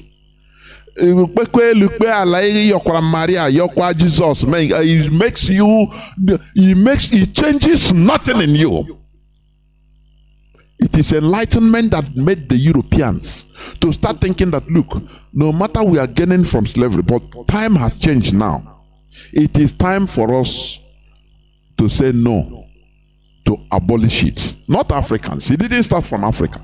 To the extent Africans were collaborating with renegades, European renegades and Americans, in order to do, sell slaves illegally, trafficking of slaves. America, Europe, they have to bring their ship to blockade. Slavery becomes like a drug. If they see you, they catch you, they jail. The same Europeans, Africans were doing it, bringing their brothers, and now we encouraging the foreigners to continue selling their brothers. It's a very big crime, the biggest crime. That is why, Africans are talking, but Sub-Saharan Africa should organize and go and kneel down and beg our people we sold, our ancestors helped in selling, the people in Caribbeans, in the Americas. Do you understand? There is no more black slave generations in Europe, because they wiped them off in Europe. But in Americas, there are in islands, Jamaica, all these places, Guadeloupe, all these places. You go there and beg them sincerely in order to make restitution. Not a lip service, not politicians. Civil societies should organize, African civil society, not African politicians, no. African civil societies, including us. You go and from country to country, Jamaica, to go and beg, cry for them, lie down, say, forgive us from your heart of hearts. We have committed abomination. Even to black Americans, to black Canadians that we are, generations of slaves, because our people committed anathema. Those collaborators committed anathema, for it became a norm. Do you know what it means? 300 years? More than? Do you know what it means? Do you know what 100 years? This struggle is only 2012 till now. 10 years. And you see how long you are seeing it as long. Check 100 years. Now 100 years, it became the norm. People were born, and that is their norm, what they are born into. Now they die, they born other people, they die, generations upon generations. This evil will continue happening. People continue selling their brothers as slaves. It is horrible. Remember, I'm talking about people power. Okay. Now, this revolt, let me start again. The peasants' revolt, which began in May 1381, triggered by a recently imposed poll tax of 4 pence from every adult, whether peasant or wealthy. Whether peasant or wealthy. The revolt was not only about money, as the peasants also sought increased liberty and other social reforms. They demanded that each laborer be allowed to choose or to work for the employer of his choice, because they were not allowed. They were forced to work for one person, one landlord or the other, and sought an end to serfdom, boy, everlasting boy, and other rigid social demarcation. The same way in the Hausa land in the north, they put you a permanent shoe shiner, you and your generations, Hassan than shoe shiner. When you born a child, that mark, you must continue shoe shining. That is what the Europeans revolted against, the people. Do you understand? Okay. The uprising was opposed by a significant part of English society in those regions, including nobility. Are you listening? Nobility, that is people in power, and wealthy religious establishments. Do you hear it? Religious establishments, they are always with the oppressors. Do you understand that? That is why in Nigeria they go on private jets. Pastor Suleiman, somebody puts the value of the bulletproof car, 300 million naira. Of a penny of a small of people, poor people that they are deceiving. He's going on bulletproof. Is he not? And that is what saved him. Whereas others died, and he has no remorse, nothing. It is always there. The abbots, the religious establishments always encourage subjugation of the people. That is why wherever there is revolution, not only the politicians go. Do you see all these very useless religious clerics? They go with politicians. Because do you think that if in Nigeria, if these religious, that the GOs and imams, they are not serving their purpose, that they will leave them? They will leave them to be gathering thousands and thousands of people, reaching millions of people through their programs on television. Do you think that? You people that are hearing, we are trying to raise other dead bodies, wake them up. Do you understand? We must continue. Now, many peasants and laborers were inspired by the teachings of John Ball, a radical priest who preached that all humans should be treated equally as descendants of Adam and Eve. That is it. It's always one person. When you see a radical priest, not person that goes on the status quo, wants to be politically correct, he preach normal. No, it must be, if it is a clergy that is, it must be radical, and they say, I know, look at what is happening. I don't believe in this, and he must be sought to be killed. By June 1381, when groups of rebels from across the country began a coordinated assault on London, Wat Tyler had emerged as a leader of the Kentish forces. Do you see how leaders emerge from revolutions? It is something organic. It is not something. Do you remember when during the 2020 Lekki failed Nigerian revolution? Do you remember? Our leader was on the radio, encouraging Nigerian youths, telling them that no, there should be no leader. They don't have no leader, because if they agree on some usurpers coming, we know some usurpers that wanted to usurp, become their leader of Nigeria youths, use them as political toys. Our leader encouraged, said, no, do not allow any person to be your leader. Otherwise, what he will do, he will go and negotiate on your head.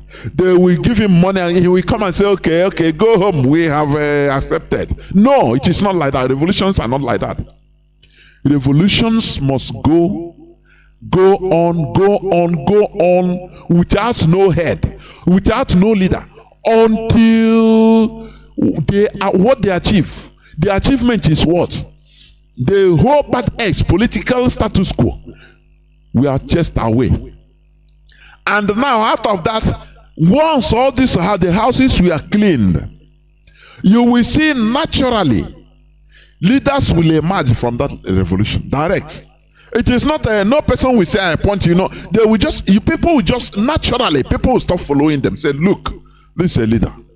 That is how Napoleon Bonaparte came into power. He's a product of revolution from the people. Do you understand me?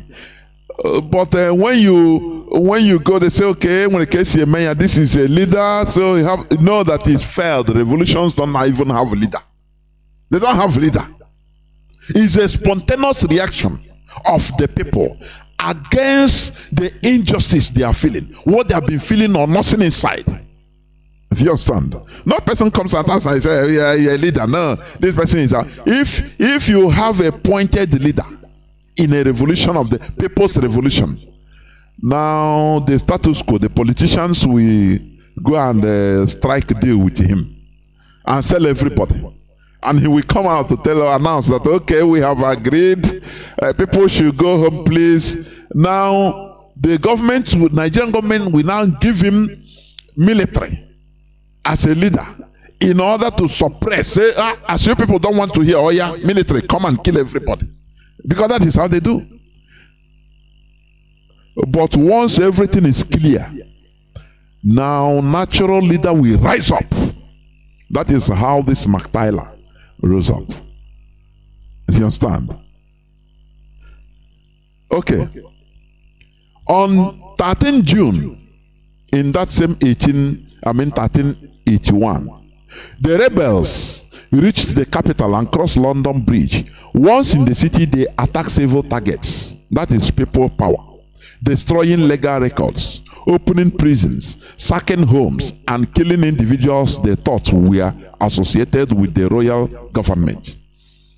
This time around, listen, that is 14th century, 1381. This revolution, people's power. They killed the bad eggs during the time of King Richard II. They didn't say Bible said don't kill. No. What you are doing is a righteous indignation. All those people that are putting, those politicians that are putting everybody into rubbish situation, they were massacred. He's everywhere. He's there. They opened prisons, sacking homes and killing individuals they thought were associated with the royal government. In response, the King Richard II, then 14 years old, met with the rebels on 14 June 1381 and agreed to make concessions and to give full pardons to all those involved in the rebellion. While some of the rebels were satisfied with the king's promise and dispersal, Taylor and his followers were not. Do you see? You know, in a revolution, do not ever fall to promise. Oh, government, okay, I will. Okay, bring paper, I sign, I will do this. Okay, your whole quest have been accepted. No, no, I will. I will. No. No pity. In revolution, if you go with sentiment, you are finished. That is why they were able to kill the King Richard II, kill Wattyler, because he deceived them. And they say, okay, I will do this, I will do that. What you have done is okay, I will do. I make concessions. Everything I'll give power to, no problem. Everybody is, I will do, because he was embattled. Do you understand? He was embattled. But if people are naive, they accept, like at that time. That's why I think, what is the name of this guy that killed the king of England in the later revolution? Because in a revolution, no pity. If you are sentimental, you become haunted. Don't you see what happened during the 2020 Nigerian youth failed the revolution? Don't you see that? After that, the Nigerian police became more brutal. They started abducting people secretly and massacring them. That is, in a revolution, it is the law of the jungle. Either you kill or be killed. If you wait out, stop at the halfway, you are all finished. That is why, do you see what we are doing? If I'm telling you, we have no back to go. If we ever if we ever destroy IPOB, any person, anywhere you are, if you go and buy piece of land for your grave, because the Fulani Caliphate, the Nigerian government will hunt everybody, one of us down. I'm telling you honestly, even if it takes 50 years. That is why in a revolution, don't stop. Our leader, he said, don't stop. Even if you do in a revolution, you do it for 1 month and say no, you're tired, you stop. All the ones you have done, it's better you don't even start. Don't even start it at all. Don't start. Because once you stop, you are gone. You are gone. One by one, they will be killing you. One by one, you have no power. Because you cannot rise up again as a people. You cannot rise up again. Don't you see the anniversary of Lekki Beach? They go and block everywhere. Who will come out? All these things they are doing now is anniversary. You know, once Nigeria relegate a movement into making anniversary, it's finished. It's finished. Once the caliph, they know the solution to Nigeria people's problems. It's only IPOB that is above them. They know they will make you, relegate you into doing anniversary. Oh, it's 2 years ago we did this. Nigeria will say, okay, come and celebrate it, but in a controlled way. We will tell you how to celebrate it. Go there and they will fill everywhere with police. Go there, talk how you can talk and laugh and make merry. How during 2020, how people will rise up, but you cannot rise up again. That is the bottom line. Just like the other time they did the anniversary of Niger Delta militancy. Relegated into anniversary. The same way with Masop. Doing anniversary. Oh, our 20-year anniversary. Oh, we started, you know, it becomes story. It's a story. It's me that started Biafra Masop. You know, the Fulani Caliphate push you and you stay there. Doing anniversary. Every year you do anniversary, people will come, gather, you talk. Hey, it's we that started and finish from year to year until one time it dies off. But IPOB say, you know, we know before the caliphate does something, we are 7 steps ahead of them. People don't know. When we say this, people think that we think much more faster, further.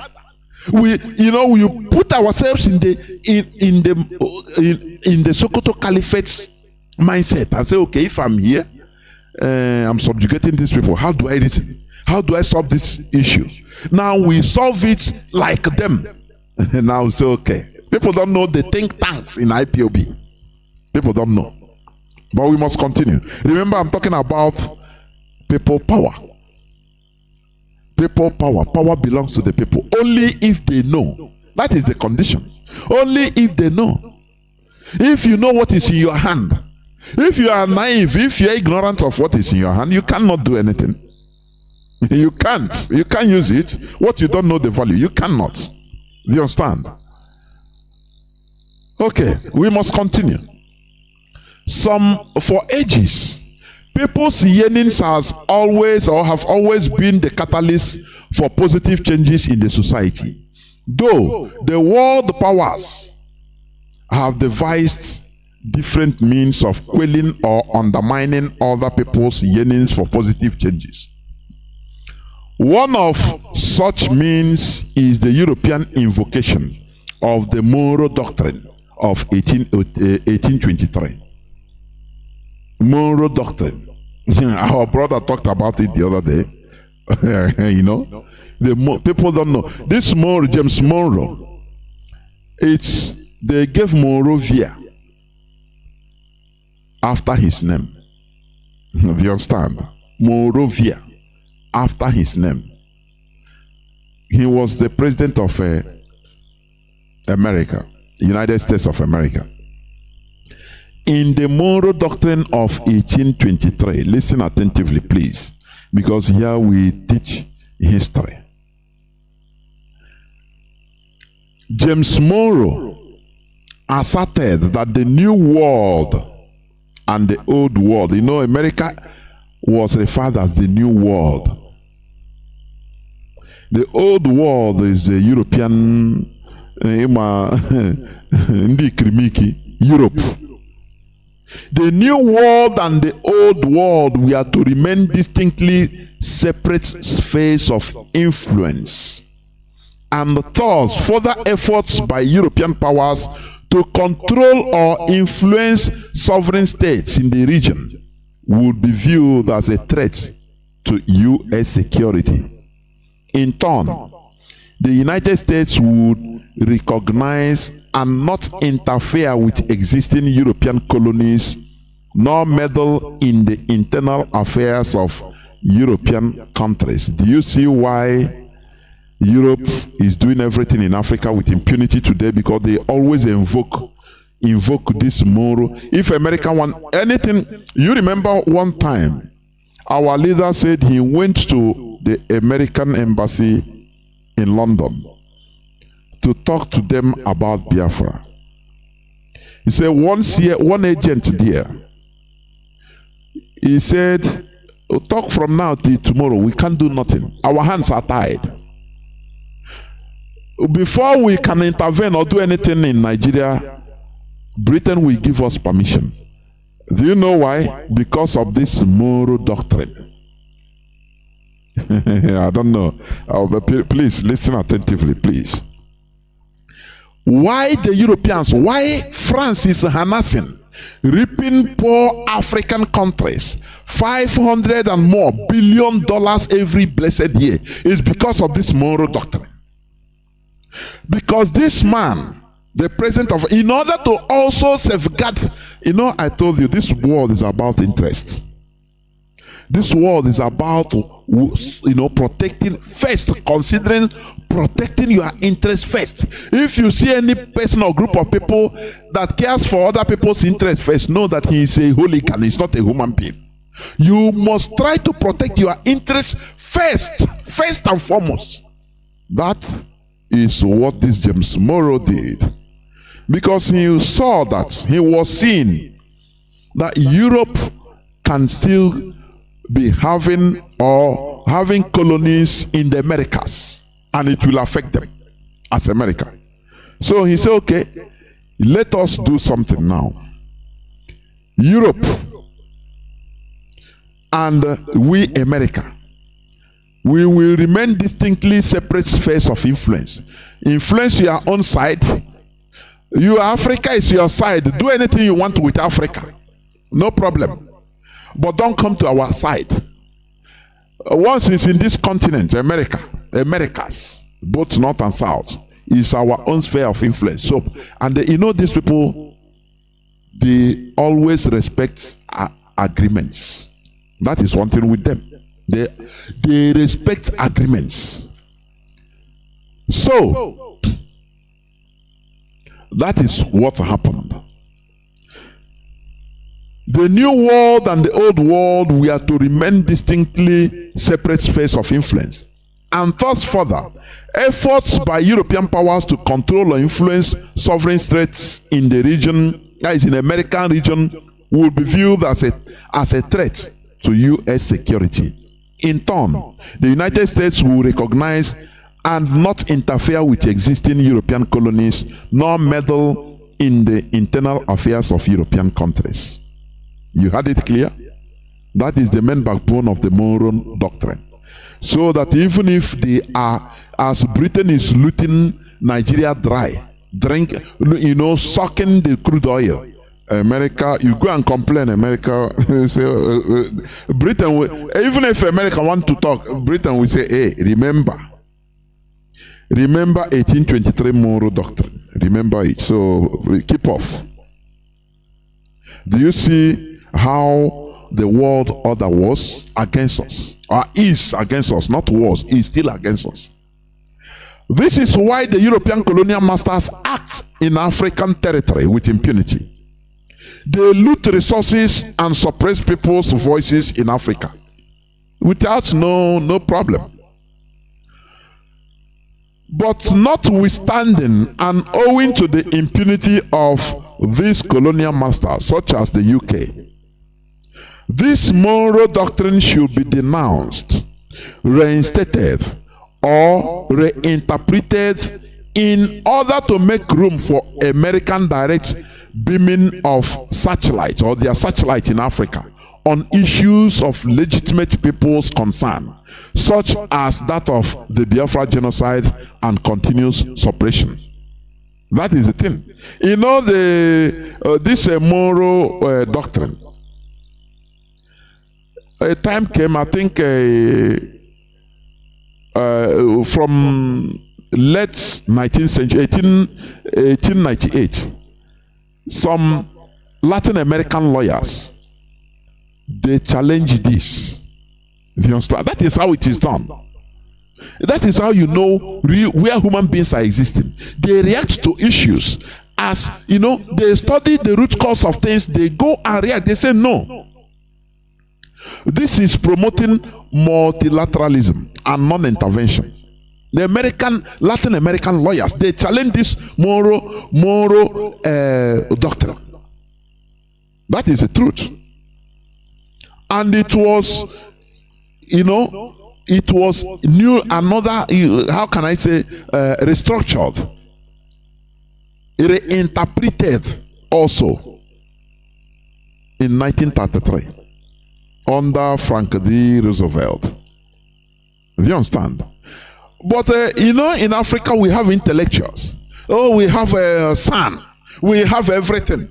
But they never form themselves to go and say, look, this Monroe Doctrine is harming Africa. Let us go to America and challenge this, even in American courts, even in the court of the Americas. Because they gave America, through this Monroe Doctrine, they gave European complete hand to destroy Africa, loot Africa dry anyhow they want. But will the intellectuals do that? Oh, I have PhD. I am heavily schooled. This. They don't. All these things that matter. Rudimentary might be rudimentary, but it matters a lot.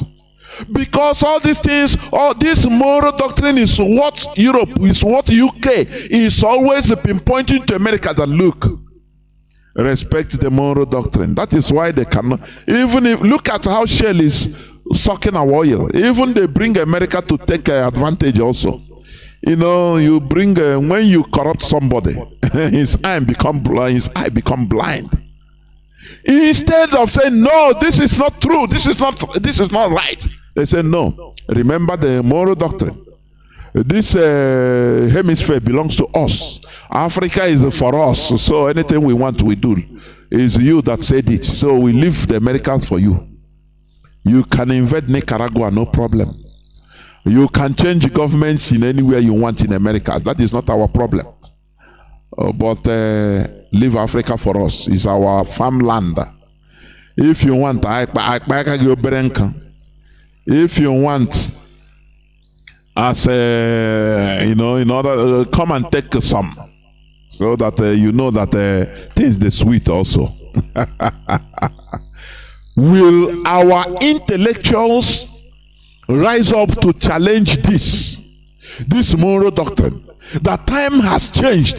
It's no more the time of colonialism, of which the Europeans are still taking Africa as their you know, their land, their acquired land.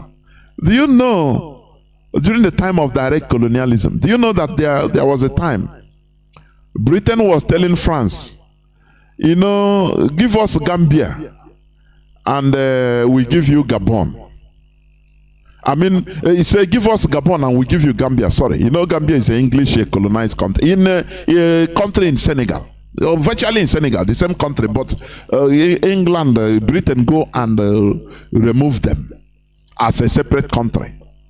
You know, the same way Lesotho is in South Africa, inside South Africa. Now, Britain told France, say, look, give us Gabon so that we could give you Gambia. Do you see how they mesmerize our lives? We are here talking as a human being, whereas they are, everything that is going on, they are planning it from up. They don't give a damn about who is in all those entities. Do you see it? And we are calling ourselves equals. We should fight this in any way possible, every way possible. I don't know why people call themselves intellectuals in Nigeria? I don't know. In Africa, they start quoting. They start reading what Shakespeare wrote. Oh, they are intellectual. No. You have to make positive changes. Do you understand? You have to make positive changes. As an intellectual, you put a rubber stamp somewhere.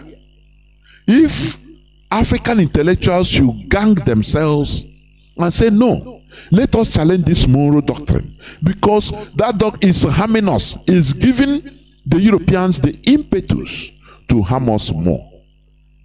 After all, the Latin Americans, they challenge it and they got something. Africans, no, they cannot.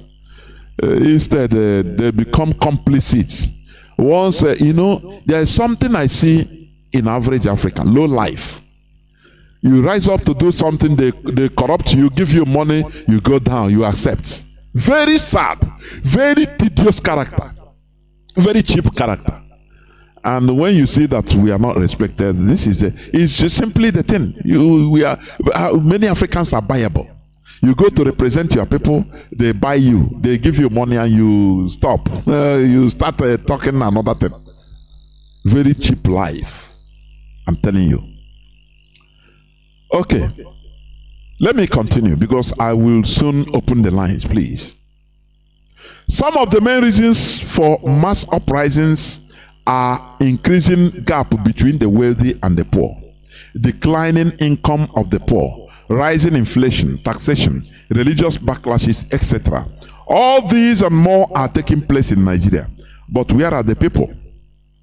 Where are the people? They don't understand the power they have. Their greed and selfishness made them to throw away the treasure which they have. Look at Oshimole. He was the chairman. I remember when he was the chairman of labor union. After he became corrupted and went to politics to become a governor, they virtually destroyed the civil society in Nigeria because of how cheap they are. When you see somebody you think is a human being, you will be talking, go back and collect something and come and start telling you another thing. And you say, are these real human beings? Very cheap. I hate cheap people. I'm telling you. These characters are the reason why Europeans, they contributed to the hatred they have on Africa, because of the characters they see in the bad qualities they see in Africa. People that can sell their own brothers. No problem. Very easy. Do you have a civil society in Nigeria any longer? The answer is no. Because any head, the chiefs, the leadership will go and collect money from the government and start talking from both sides of their mouths. The question is, why are not people rising up when all these things are taking place in Nigeria? Inflation. Look at now, they are redesigning Naira. No accountability, no person know why, no explanation, nothing, no reason. Where Nigeria is borrowing money to feed, to pay workers. All these things are happening.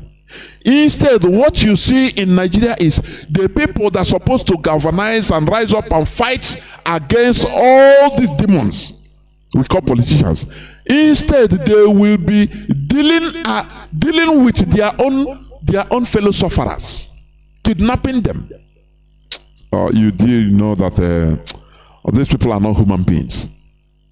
You see the policemen that are not paid. If you see police, the camps, the police houses in Nigeria, where they are living, even a pig cannot live there. I'm telling you. I say a pig cannot live there. But instead of these people to rise up and join with the people in order to fight for what belongs to them, no. Instead, they will leave the politicians that are destroying their lives. They will go and stand on the road and start shooting people that are suffering like them, suffering the same injustice like them. They will be putting them under suffering, collecting money from them, killing them. You see that I don't understand. It's above my understanding. Instead of organizing with the people, even the military that are, do you remember military that are crying, oh, we are not giving good equipment to fight Boko Haram, but they are the people now going to kidnap people, kidnap citizens for money. Instead of instead of rising up to kill all those politicians, no, they will go instead, they will kill people that are even suffering more than them. Do you see how demented they are? Why are not people rising up in Nigeria? Because Nigeria is not a country, and it shouldn't be. There is no harmony on Nigeria's values and their way of lives. The politicians and colonial masters use these differences to continuously divide and separate the people to their advantage. They make sure to use every means, including religion and ethnic sentiments, to continue keeping the people in absolute ignorance. But we, IPOB, is here. The indigenous people of Biafra is here to wake dead bodies, to make sure that people take back their natural power, irrespective of tribe, religion, or culture. The voice of the people is the voice of God. Power to make changes belong to the people. That is what we preach here. What we preach here doesn't have any ethnic coloration. It is also to deliver the peasant almajiris, the poor Fulanis that are being used, sent into to go as headsmen day in, day out, year in, year out, suffering such a fly bites, mosquito bites. Whereas the people sending them, they are sending their children to America. We are look at how they are destroying drinks. I mean alcoholic beverages in Kanu, in Sharia North, Katsina. But these people that are, orchestrating this, the governors, they travel, they go to Dubai, they drink as they want. They go to America, they drink as they want. They behave, their children are there, even sleeping with a harlots everywhere in Dubai, everywhere. In America, in London, everywhere. Fornicating. But when they come, they tell you, they made you believe that you have Allah. Oh, that's why I say I don't want to use F word for religion. It's a deception. Oh, the only advantage is to gather people. Social gathering. Finish. Nothing more. Nothing more. Nothing more. We must continue. This is where I'm going to stop.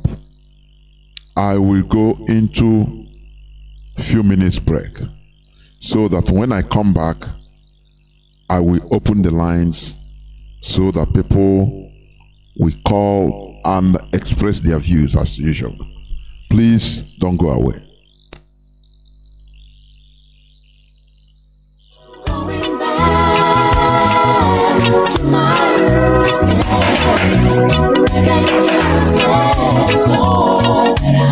we, the indigenous people of Biafra, ably led by Saint Mazi Nnamdi Kanu, humbly called on traditional rulers, aka Ndeze, town union, churches, villages, kindreds, Ndiamala, and all paternal and maternal homes to beg, hear our voice and hear our cry in this request to please do the needful now before it is too late. We ask all the people involved to beg, try and bury all the corpses we scatter all over Biafra land. For this one, they should say it they bring us spiritual and physical problem, and now we they suffer, we don't know. When you know the root cause of the sickness, the treatment now don't dey easy. I beg my people. Now we don't sabi the cause of the sickness. IPOB don't come with the solution. The research we do show say some dead body don't dey up to 1 year, 3 years, 5 years, and the death count. Now human being we go bury or na firewood. Everybody where this one concern, we IPOB the beg una, I beg, make make una do something no, because anybody when person start the journey, when he never reach the destination, in heart no go come down. As we never bury our people, our heart never come down. All the obnoxious high burial demands, competitions, effigy from churches, ndiamala, omona, in-laws, maternal and paternal homes, when they cause this delay and wahala for our people, I beg, make una try do something. Now all these things they cause in the build mortuary, like said in the build Joint. church, filling station everywhere for Biafra land. I beg, mortuary, na factory, na children's amusement park. No. A stitch in time saves 9. With the call therefore, say make everybody try for 3 days when your person kaput, make una bury am. After una go do the ceremony, una go do the effigy wey follow am. Churches, traditional rulers, and other people that matters, I beg, make una chook mouth and chook eye and help us for this matter. Because the person when they pursue cow, they call him name. If he no hold the medicine, he go hold the thing when they dose the cow. Now we dey call una, and the one una talk, he go stand. I beg my people, make we comot this danger, comot our people from bondage. If una no do something,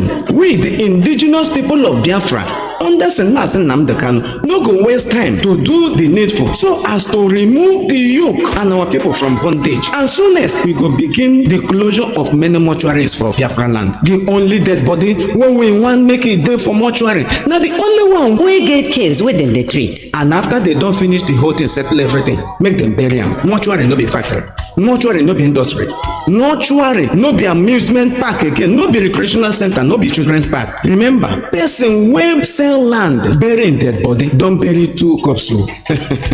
Shey you never know, na we be the owners of the land and we don tell una the time to cleanse our land na now. Make una do the needful, our land go dey calm and our ancestors go happy wherever dem dey. Now the indigenous people of Biafra under St. Mazi Nnamdi Kanu, they bring una this message. Please, our heart they bleed to save our people. Thank you. Going back to my roots,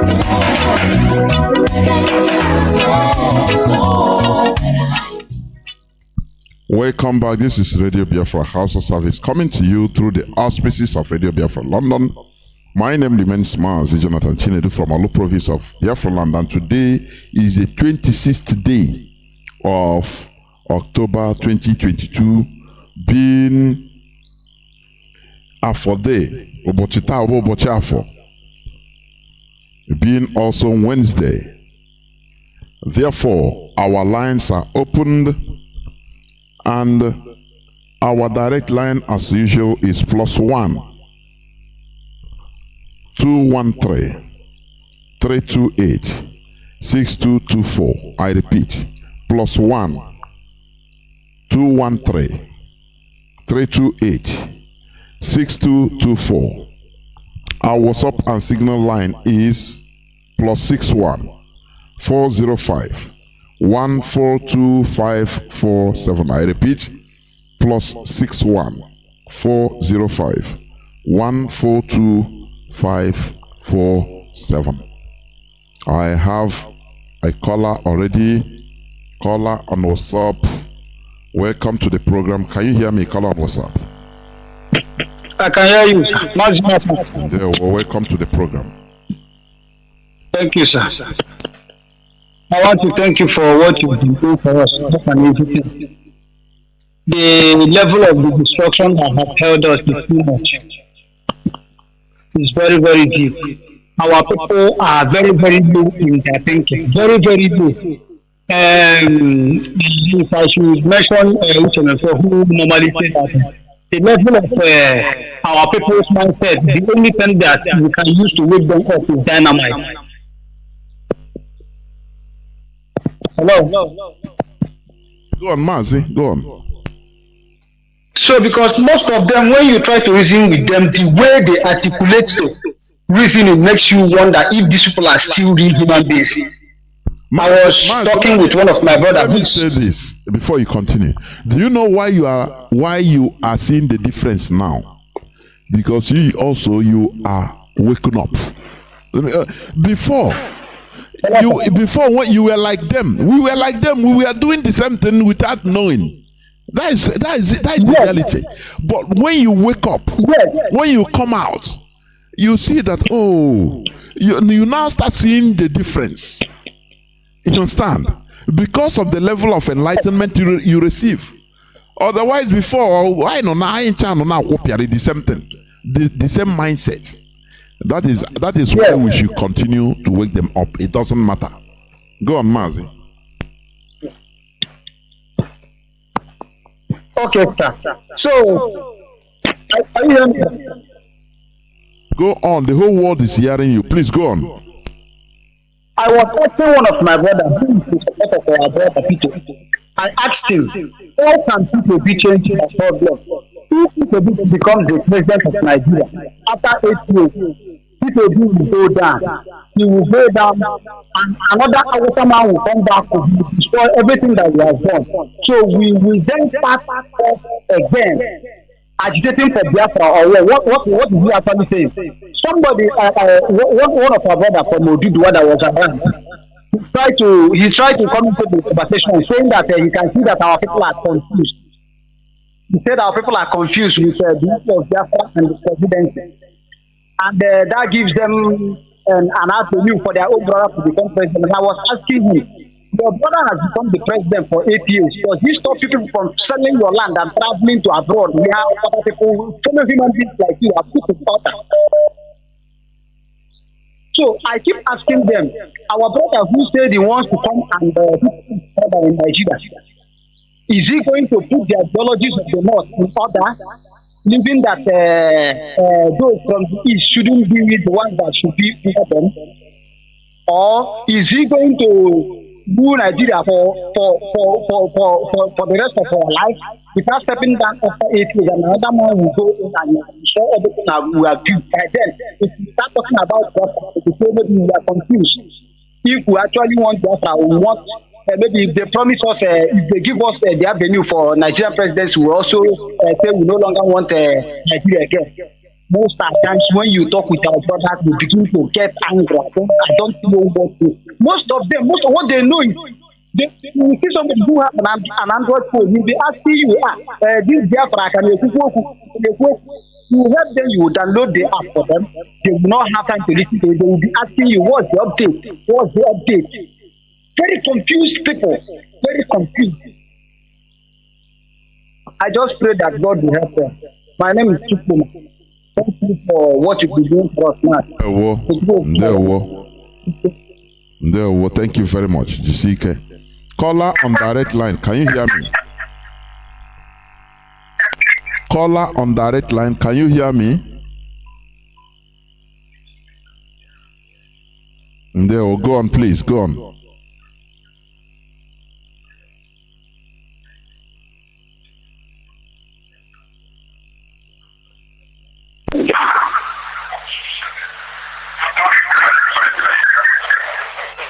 Mazi, can you shut down the radio you are listening to, please? Okay, sir. Because it's interfering with you. You are listening to the radio. Talk to me directly through the phone and don't listen to the radio, please. It's having delays. Okay. Go on. Everybody, the whole world is hearing you. Go on, please. Okay, my name is Chinedu. I'm calling from Biafra land. The only thing I want to play for my leader, Nnamdi Kanu, because I want to pray for him because of what the enemy is the Jews, what they are doing. Things like it. I want to pray for him for 10 years now. Mazi, go on and be fast, please.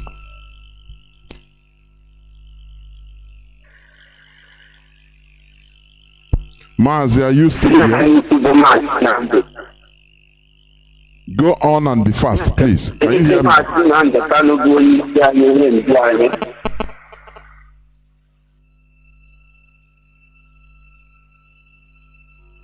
My goodness me. Mazi, are you still there?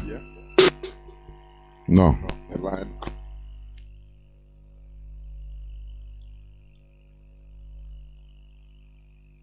Good evening, Mazi Jonathan. There, well, welcome to the program. Thank you. My name is Mazi Adam. I'm calling from my location. I want to thank you for this enlightenment. As usual, you have always woken us up. Let me take one point about religion.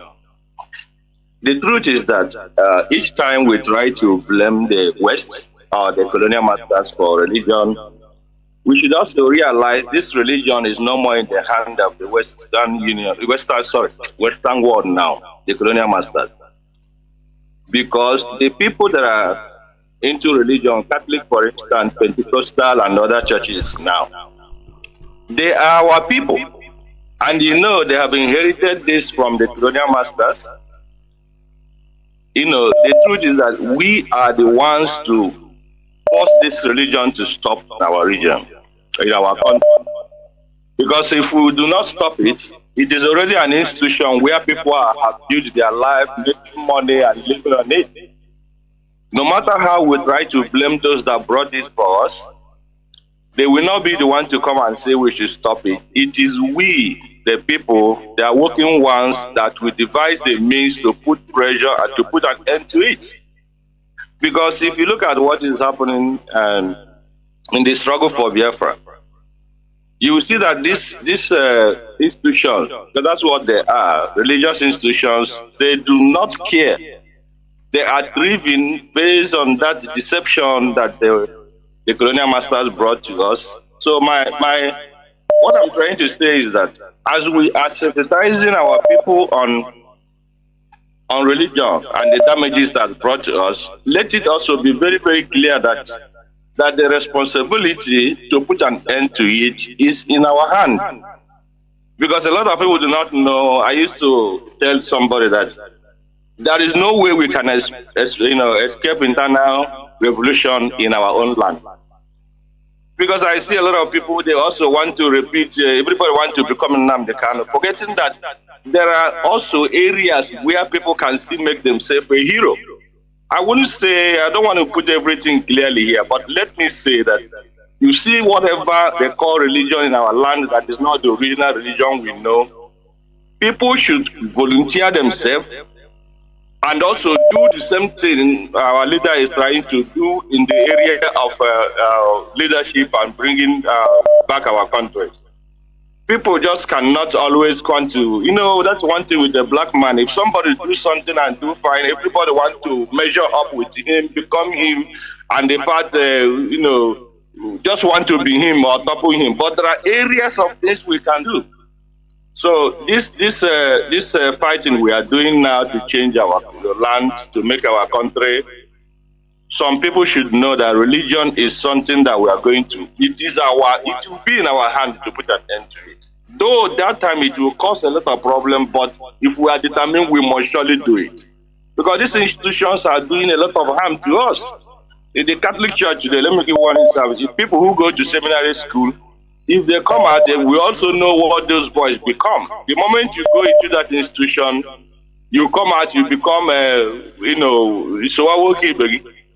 and these institutions has been there doing this. So we have a lot of people like that who are coming out and they're becoming somebody else whom they were not before they go into these places to study their theology. So we have a very big responsibility on our hand. I want to encourage our people to see that somebody has to start from somewhere. It may not be now, but let it be very obvious that no matter how we sensitize and sensitize our people, there must become a time when it will become a duty that people should go out there, and start putting pressure, even close some of these churches. Somebody can do it. If you look at in America, those they call Ku Klux Klan, though they are condemning them now, but in the dark times, they were the ones who were also safeguarding the interests of the white there. And they did it and use it and put fear in other people, especially the black people. They use it to balance it, but they were condemning them, but they still, in a way, allowed them. There's nothing they did to stop it. Today, it is still there. So our people should know that we have to be the ones to put pressure on these institutions that we think that are not good in our land. We are going to fight it head on, and time will come, those who are afraid, we know that it will be pressure that we will use to stop it. So that is one thing we should know. We have sensitized a lot of people, they already know, but people need pressure. People need to be pushed over the other way around, and that is what we have to do in order to get things settled. No matter time when it will come, we are the ones going to close all these churches. We are the ones going to decide what will happen in our land. No foreigner will come, and in fact, the colonial masters, they have done their bits. They have instituted those institutions, but they are not the ones that are going to put an end to it. It will still be on us to put an end to it, by force and otherwise, because the land belongs to us. So that is just what I want to say. I want to thank our legal team in Omaha today, what they did. Barrister Lawyer Jumako and his team, they have done great, because you see what these guys, they have also shown us something, how to work. The way they have come to show the Nigerian government that the law they've made, they must obey it. They have used the instrument of the law to teach the Nigerian government and their Fulani to teach them a lesson. So that is what it is. Anyhow we want to say it, whatever we want to teach our people, every change that will come internally. Whether all of us are going, many people are going to fall down, it doesn't matter, because it can never allow evil and good to thrive at the same time, and evil cannot change. Even those who are committing those evil do not know, but when the pressure comes, when we are told to stop, they don't, then they will be shown the way to do it. So I want to thank you for what you are doing. This is very, very exciting. Thank you very much. People are learning April. Thank you, sir. Remain blessed. I will comment about what you said, but I have somebody already on direct line. Caller on direct line, welcome to the program. Can you hear me? Yes, I can hear you. Mazi, can you hear me? The whole world is hearing you, even Malame. Go on. Thank you very much, my big brother Mazi Jonathan. I salute you, Mazi, for the good job that you are doing for the Biafrans. I say, may God guide and protect you and your family. May our ancestors continue to protect Onyendu anywhere he is. And the HOD and the DOS and all the principal officers and IPOP all over the whole world, those of you that are working assiduously, those of you that is working with your full mind, those of you that Mazi Nnamdi Kanu have called to restore Biafra with him, I salute you, all of you, anywhere you are. Mazi is your brother who go calling you from UK at the moment, where an Indian man is becoming a Prime Minister of Britain.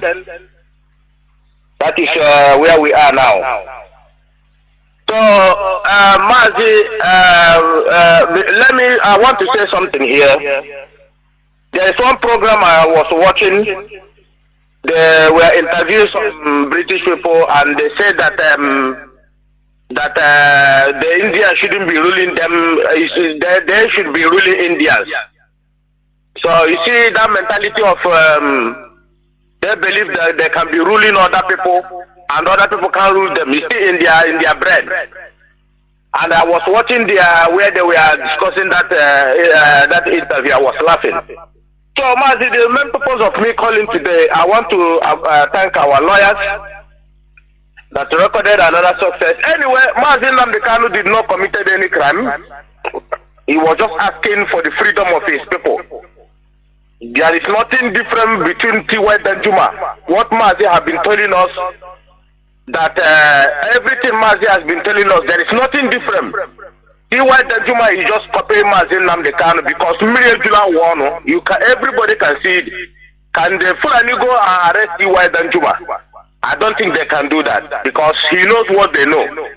But I will make it clear. You know, Mazi say we speak the truth and damn the consequences. The reason why you see, I will tell Biafrans, the reason why you see people are championing Obi today, Obi obedient, Obi Magot, Obi idiot. is because they plan what they plan. Even Autumn himself that is talking. Everybody is stopping the breakfast. Because their initial plan was elect the Buhari so that he will come and kill Nnamdi and Biafra. That was their initial plan. You know, we speak the truth. But you know Fulani, because their mentality is they start killing other ethnic groups. If this Fulani Mietiala and their terrorist Boko Haram Iswap was killing Ole Ndibo, Biafrans alone in the southeast, and left other ethnic groups, believe you me, you will not see, even Obi will not even get one vote from even coming out to say, trying to some people to be following him. No. Because the reason why they are following Obi now, because Fulani are killing every ethnic group. That is the truth. Everybody have tired. We say, you know, in Radio Biafra, we say the truth. Sometimes when I look at them, I laugh what is happening with Obi. Obi case is because every ethnic groups being killed by Fulani. If the Fulani terrorists led by Muhammadu Buhari and his fellow kinsmen was killing Ole Ndibo and Biafra in Southeast, believe you me, all these ethnic groups that is championing obedience, we said kill them all, but because he has reached them, they are killing both even Hausa, Yoruba, Tifi, Igbera, Nupe, everybody they are killing. That is why you see they are championing obedience, like as if like his Igbo man want to come up, as if like Igbo man is going to repair Nigeria for them. It's a lie, because Fulani is killing everybody. Everybody is looking for way out now. That is the reason why. Mazi, I will come and tell something to Biafrans regarding what is happening in Nigeria. I use this opportunity to tell Igbo lawyers, particularly Igbo lawyers, listen, time have gone when you people will be, entertaining fear. The Fulani agenda is to put fear into everybody so that you will succumb to their Lamajiri mentality. That is the reason why Mazi Nnamdi Kanu resists their everything. He resists them and speak to them in their front. He told them pop and plan. By the time I finish with you, Hausa people will chase you out. And that is the reason why they hate him, because he said the truth. Another one again is because he's an Igbo man. The reason why you see people are bowing for Fulanis today is not because of any other thing. It's because they know how to kill. When you show them too that you know how to kill, they will leave you alone. That is the intimidation. You can see. Let me tell you something. Do you think if it is before? You see how they intimidate the judges and lawyers? You see the way they remove Onongem? Because our people did not want to stand firm and speak to yourself and say, enough is enough for this Fulani Kuturu. You talk to them in their face, the same way Mazi tell them in their face, say, you people, Satan, go behind me. Fulani is a Satan.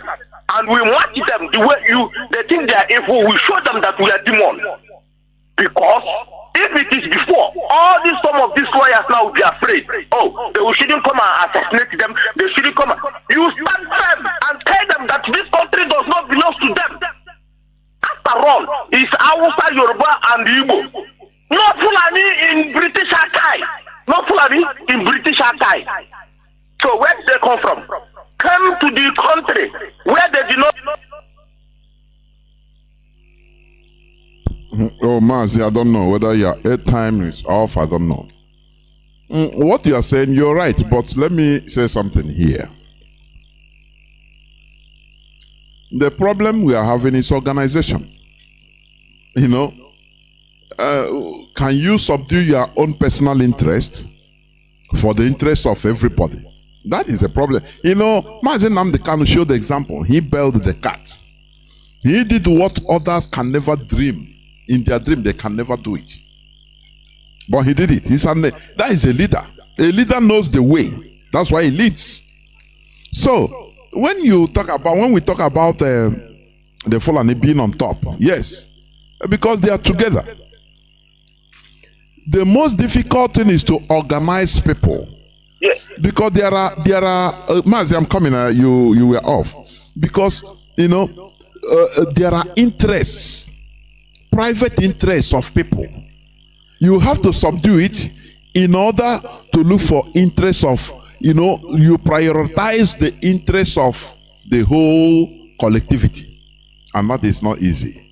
You understand? It takes extraordinary force. It takes extraordinary human being. It takes enlightenment to do it. When you do it, you are enlightened. People think that enlightenment is all being wise is when you make money happen. No, it's not that. There are characters you exhibit. That is it. Mazi, please go on and round up. Can you hear me? Yes, Mazi, sorry, I don't know what happened to my line.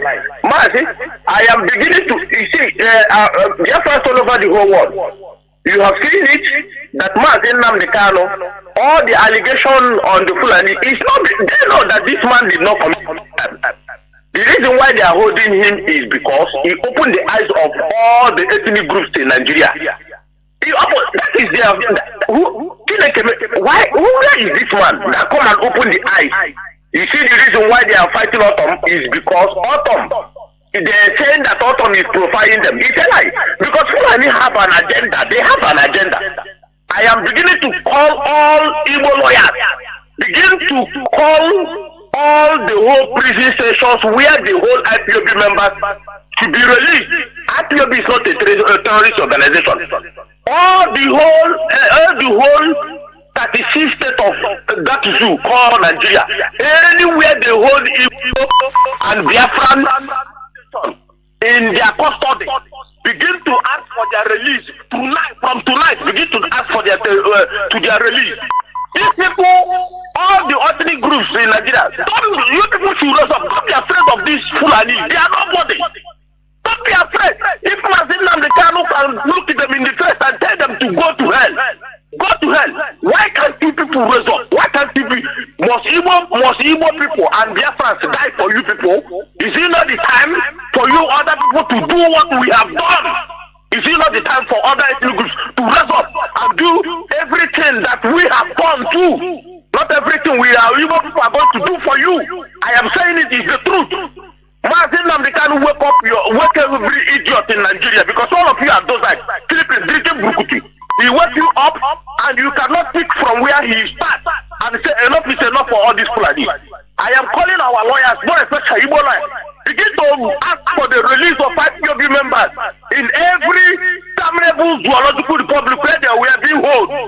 Because this Malami released 100 and something Boko Haram, their brother being released, and they are holding IPOB members incommunicado in every cell, taking our people, taking our ladies, raping them, impregnating them, and America is watching all these things. CIA is in Biafra land, FBI, they are there. They watch Idara being humiliated because of the whole world. Tomorrow I have flag, stop carrying American flags. They're not going to help us. We are going to fight this fight on our own and take the freedom on our own. What these people, what do you know what it is? You take a DSS, capture a lady, take him to the cell, rape her, get her pregnant, and the whole world is watching. Tomorrow America will say they are democratic country. What they did is to come and be stealing oil, no oil. Even America, they will come, they will say they are the black country. These people are they are stuck, they disgust me. That is who they are. You watch people that is asking for their freedom. You watch, okay, forget about, what about the videos that have been showing you? Innocent youth. They've been massacred. You watch these ladies being put in jail, molested by DSS and Fulani soldiers. And then we show you all the evidence, you say nothing. All the whole American representatives in their White House, they say nothing. And then you think we are going to keep quiet. You watch our guests being raped. You know what rape is in America. You know that the police who rape a young girl will go to jail for right. But you watch all these things. Tomorrow you will tell us you are what do they call that? What they used to deceive us. That they are democratic something is a lie. Mazi, I am calling our lawyers to begin to ask the release of IPOB members anywhere. And let me these governors in Biafra land. I want to get Unibe. I want IPOB Unibe when the time comes. Thank you, Mazi. Mazi, thank you for giving me this opportunity. Thank you. There we I know it's understandable. You know, when you frustrate people, they have the right to be annoyed. That is the thing. That's why one time there was something that happened on social media. One gentle monkey. He said, "Hey, why Igbo people talking like this?" It's an Igbo man even. Why are you talking like this? Always aggressive. I say, hey, if you understand what we pass as a people and continue passing, and the worst is that the world is doing like as if we are not human beings, nothing is happening. There is nothing, you cannot prevent us from reacting this way. No, people, look at Jewish genocide. It's normal. Every day they show it in documentary. What happened in the Second World War, which is normal. But why in our own? Are we not human beings? Now you don't want us to talk, to be aggressive. You want us to die gently as gentle slaves? No, I don't agree. I don't agree. What our brother said before about religion, to bring it down to fight, you cannot fight an ideology with guns and bullets. That is why we are exposing things here. Do you understand? If you say you want to fight this and that through that way, which means you want to start a second world war. Because there are people that are ready to kill. If they are that the idiots tell them, kill. That time they know that killing is not bad. They will kill you. What we are doing is to expose facts so that enlighten people to understand that we went the wrong way. They push us into the wrong way and we accepted, we took it as a way of life. You understand? So that is what we are doing. Through superior argument we win. Caller on, let me see. Caller on signal. You have been there since 23 minutes. Welcome to the program. Can you hear me? Yes, Mazi, Jonathan, I can hear you. I hope I'm coming out, brother. You are coming out clear. Okay, thank you so much for picking my call. May Kabema bless you and also continue to protect our leader, Mazi Nnamdi Kanu. Give him the strength, the energy, and the protection that he needs until he will rejoin us as soon as possible. And together we must continue to fight in this struggle that all of us have made up our minds to restore, which is the kingdom of Biafra. We must do that and nothing shall stop us. This is my prayer, and so shall it be. My beloved brother Jonathan, I've listened to all what you've said this evening, and we, the students of Radio Biafra, we know what time it is, and we must continue to do the needful because it is required from all of us. Before I proceed, fellow Biafrans, lovers of freedom, my name is Mazi Akas. I serve the indigenous people of Biafra as Austria family PRO. Mazi Jonathan, we keep on lamenting and trying to educate our people, trying to let them know the reason why Biafra is the only solution. And many of us has really understanding the reason why we must get Biafra, because Nigeria have been a space whereby if you bring up your head for achievement or for anything good, immediately they notice you, they will destroy that destiny.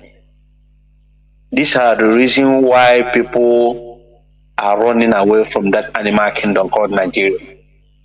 These are the reason why that country has become an evil country, a country whereby devil himself, the evil himself, make up his mind to run away and said, if I continue to stay here, they will also kill me. This is what Nigeria is. So anybody who said he will like the way that country is, my prayer always is, may your life be like Nigeria. If what is happening in that country is good for you, and you think that this destiny Nigerian government have been destroying from 1960, they got their independence from the criminal British. If you think what this country is doing is good for you, may your life and the life of your family be like Nigeria. This is what I told one guy here. He want to fight. I said, why are you fighting? You said you love Nigeria and you are proud of Nigeria. And I said, may your life be like Nigeria. You want to fight? What is it not something you like? And I ask you, let your life be like that thing you love and you want to fight. Why are you fighting? For you to know that, Mazi Jonathan, these people are ignorant of their life. The one that is even paying me, Mazi, is that most of our people, many of them, not most, that have got opportunity to leave that animal kingdom called Nigeria, they are here in Western world. They have seen what life is all about. They have seen that there is electricity from January to December without blinking in a second. They have seen that it's a road whereby every blessed day motors build are sweeping the streets, making the streets clean. They have seen that there is a good hospitals. If you are sick, if you stay in your house, you can call an ambulance. Ambulance will come on your house, pick you up and bring you in the hospital. You'll be treated free as long as you are working and paying tax. They have seen all these things. When we tell them about Biafra, some of them are still Mazi, I don't know if this thing is a sickness in them, or they are doing it how can I put it? They are doing it ignorantly, or they are purposely doing it. I cannot understand. A born Biafra who saw what he suffered in Nigeria before he can be able to escape. You are asking that person, join, let us fight and liberate ourselves from the same situation that want to destroy your destiny. He will be telling you, let's try to obituary. Let's try if obituary will obituary them. And I'm asking them, if obituary you for 8 years, and at the end of the day he left, who is going to come back to take the presidency? Is he not Fulani? Hausa man cannot even take the presidency of Nigeria because Fulani has completely defeated them. They are the one ruling Hausa people today. So you make Nigeria, for example, like Dubai in 8 years, and at the end of the day, a stupid Fulani will come and bring everything. Just like the way they were shouting when Jonathan was there. They can eat and drink, there's enough food for them. They were shouting, Jonathan a woman, Jonathan is a woman. Now look at their situation today. So these are the problems these people are facing, and most of them, when I look into their eyes, I see stupidness, I see ignorant in a very high places, Mazi Jonathan. We are telling Nigerian government, the beast in us is so we can't. Most of us cannot be able to hold ourselves anymore by keeping Mazi Nnamdi Kanu when their own law, when their own court has freed this man since 13th of October. They are still holding him up to now. Why are you holding him? Because there is insecurity or whatever they are saying. We don't care. You must release Mazi Nnamdi Kanu, or that thing you want from Biafrans. Nigeria will get it. We are fighting for it to liberate ourselves from a country whereby they have marginalized all of us. They are not seeing us a part of them. These are the reasons why we say we don't want to continue. The whole world should hear what we are saying, that Nigeria has been putting their nails on our neck And we cannot breathe. Biafrans cannot breathe in Nigeria. These are the reasons we want to leave. Fulani, they know how to kill. We don't kill people. They know how to destroy. We don't destroy. Anywhere we go, we build. We trying to learn the culture of that place, trying to relate to them, trying to make a good life with them. This is how Biafrans, this is how our life is. But these Marathons, they have put us together till today. Has been killing us since 1914 till today, with the British government encouraging them to kill us. Just as you said yesterday, Mazi Jonathan, if Mazi Nnamdi Kanu, we are on the side of British, are you telling me that British will behave as if they cannot see? They are blind, they are deaf, they can't talk, they don't know that the Nigerian government went to Kenya and kidnapped their own citizens and released extraordinary rendition him to the zoo. You want to tell me British will keep quiet? Because they know that Mazi Nnamdi Kanu has become a thorn on their flesh. This is why, but this one, they have met their last bus stop. Biafra must come, whether they like it or not. We are pregnant of Biafra. 80 millions of Biafrans are pregnant, and we must deliver this restoration of Biafra. Anything outside Biafra, we cannot accept it, and it can never come. So whether Nigerian government like it or not, we must restore Biafra, and the world should know that all we are asking is a date for referendum, so that we will decide our fate. Mazi, thank you. May God bless you. And you too. Thank you, Mazi. Caller on WhatsApp, thank you for holding on for 25 minutes. Welcome to the program. Can you hear me? Yes, thank you, Mazi Jonathan. Good evening from my side. I remain Mazi Celestine Oba, calling from the blessed land of Biafra, Coastal region precisely, Kwebom. Mazi Jonathan, let me use this opportunity to commend our legal team who won us a landslide victory in Federal High Court here today. So I commend each and every one of them, and almost Biafra for that very victory. I agree my leader Mazi Nnamdi Kanu, a prisoner of conscience, and he is a clear signal that they must have to release him. Mazi Jonathan, coming to the topic of your submission, Professor, I want to tell you something, and that thing is, this world is a program through world order that is anchored on the premises of deception, lies, and the pretenses. And these very lies and the pretenses which try to deny the power of the people was what reggae music properly articulated and exposed in basically the three messages that reggae preaches, which I might term as reggae preaches against racial discrimination, total emancipation, and the exploitations of the poor. So if people are really listening to reggae and they're taking advantage of the meanings, not the lyrics, of those messages that reggae singers preaches, a lot of people must have been liberated by the truth being preached therein. So, Mazi Jonathan, and predominantly in the part of the world where we are, you see, our people have discovered that hiding the truth from the people makes them very vulnerable, that they will always trump upon by their right, and they will do nothing and they said nothing. And part of what is happening here in Africa, especially in Nigeria, is exactly this thing that I'm telling you.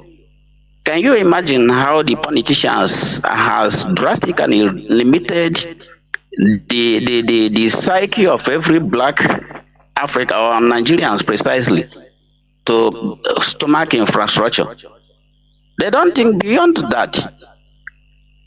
And they are using it as a very, very viable weapon and a tool for subjugation. If the people had wake up and they discover the truth, this cannot continually keep happening. And it is not only limited to political space. It is happening in the social gathering, like in the family meetings, in the any other kind of meeting in the social gathering you can think of. Churches are even the worst, because that is where the truth is subjugated and trampled upon, and everybody is just very sheepish. So nobody makes use of his psyche any longer, because you are being programmed to believe certain things that are imaginary and not real. So it is on the basis of some of all these lies, deception, and the pretenses that enveloped the truth. It becomes like a horizon that people do not no longer on their own develop themselves individually. So it really takes someone like our liberator, a very good leader, Mazi Nnamdi Kanu, that comes once in a century to come up and they champion this liberation so that people can be liberated from these epileptic darknesses. It is only when you have a person like this that you can see that people will really, the power of the people will really be active and viable in the society. And without people taking up their power, then it becomes difficult how that society is going to develop, because the few privileged, wicked, and wicked people will always subjugate the vulnerable, and and keep making them from the common wealth and the economy. So it happens everywhere in the world, especially now in North Africa, is when the European have advancedly grown beyond that because of civilization and the development. So, but we here in Black Africa, it is what we are. And unless we have somebody who comes up, do you understand, to become the scapegoat, become the shining light that tries to tell people the truth, that is the only way the power of the people can manifest and become very active and fine. That it can also give a way for a prosperous economy and a viable economy. So, Mazi Jonathan, that is my own contribution in this subject of your submission. Thank you so much. And well, thank you. As for Biafra, we are here, and we are already dead before Biafra. So we must keep pushing until we realize and achieve total independence and the sovereignty of Biafra nation. Thank you so much. I sign out from here, and almost a Biafra. Almost a Biafra. Thank you very much. We must continue. I think I will take the last call, because I remember I have another schedule, please. Caller on signal, you'll be the last caller. Welcome to the program. Can you hear me? Yes, Mazi Jonathan. Very well, sir. All right, sir. Congratulations to our leader, Mazi Nnamdi for today's course. I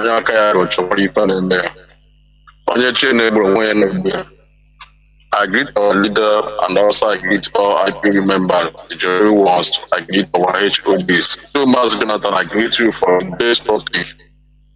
Yes, today's topic says people's power. Yes, we know, Mazi, that the people's, can use their talent or what they have to change government when something is bad. But let me just tell you, Mazi Jonathan, in the case of Nigeria, There is nothing like people's power. We all can remember what happened during the instance when the Nigerian youth trying to use their power to change, these bad leaders. Simple because they knew that the bad leaders are using the government frustrators to intimidate people. But we heard what happened. People was demonstrating in a peacefully, while the politicians, bad leaders are ganging up with their thoughts to attack them. Mazi, we heard what happened in the US during the time of is it Donald Trump when Floyd was killed. As you see how people come out in mass and they protest, and everything went well, and the government bring the people that the man committed the crime, George Floyd in cool blood. It is only Western world we can know that the people's power can work, people's power can change their government. Not in Africa. Africans are very, very primitive and also backwardness. Mazi, let me correct that, please. We can say All that right. in Nigeria.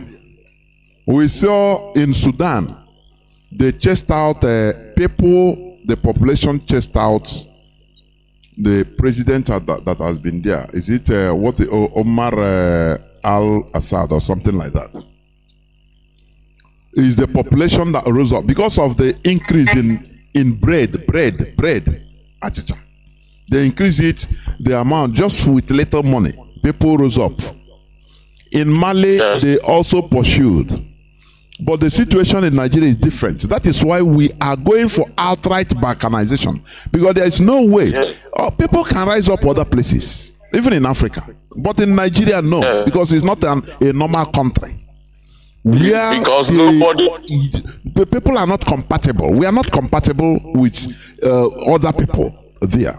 Our values are not the same. So that is the problem. Go on. Man, what you said is true. What you said is true because in those African countries that we use as instances, yes, they know themselves. They know that they are the owner of the country. But in the case of Africa, in Nigeria, I mean, nobody is in Nigeria. Even our forefathers, even our politicians, even our leaders knew that nobody is in Nigeria. And nobody can claim a responsible or claim a citizen of Nigeria. And that is why that no kind man's land. It's no man's it's land. no man's land, Mazi. That is true.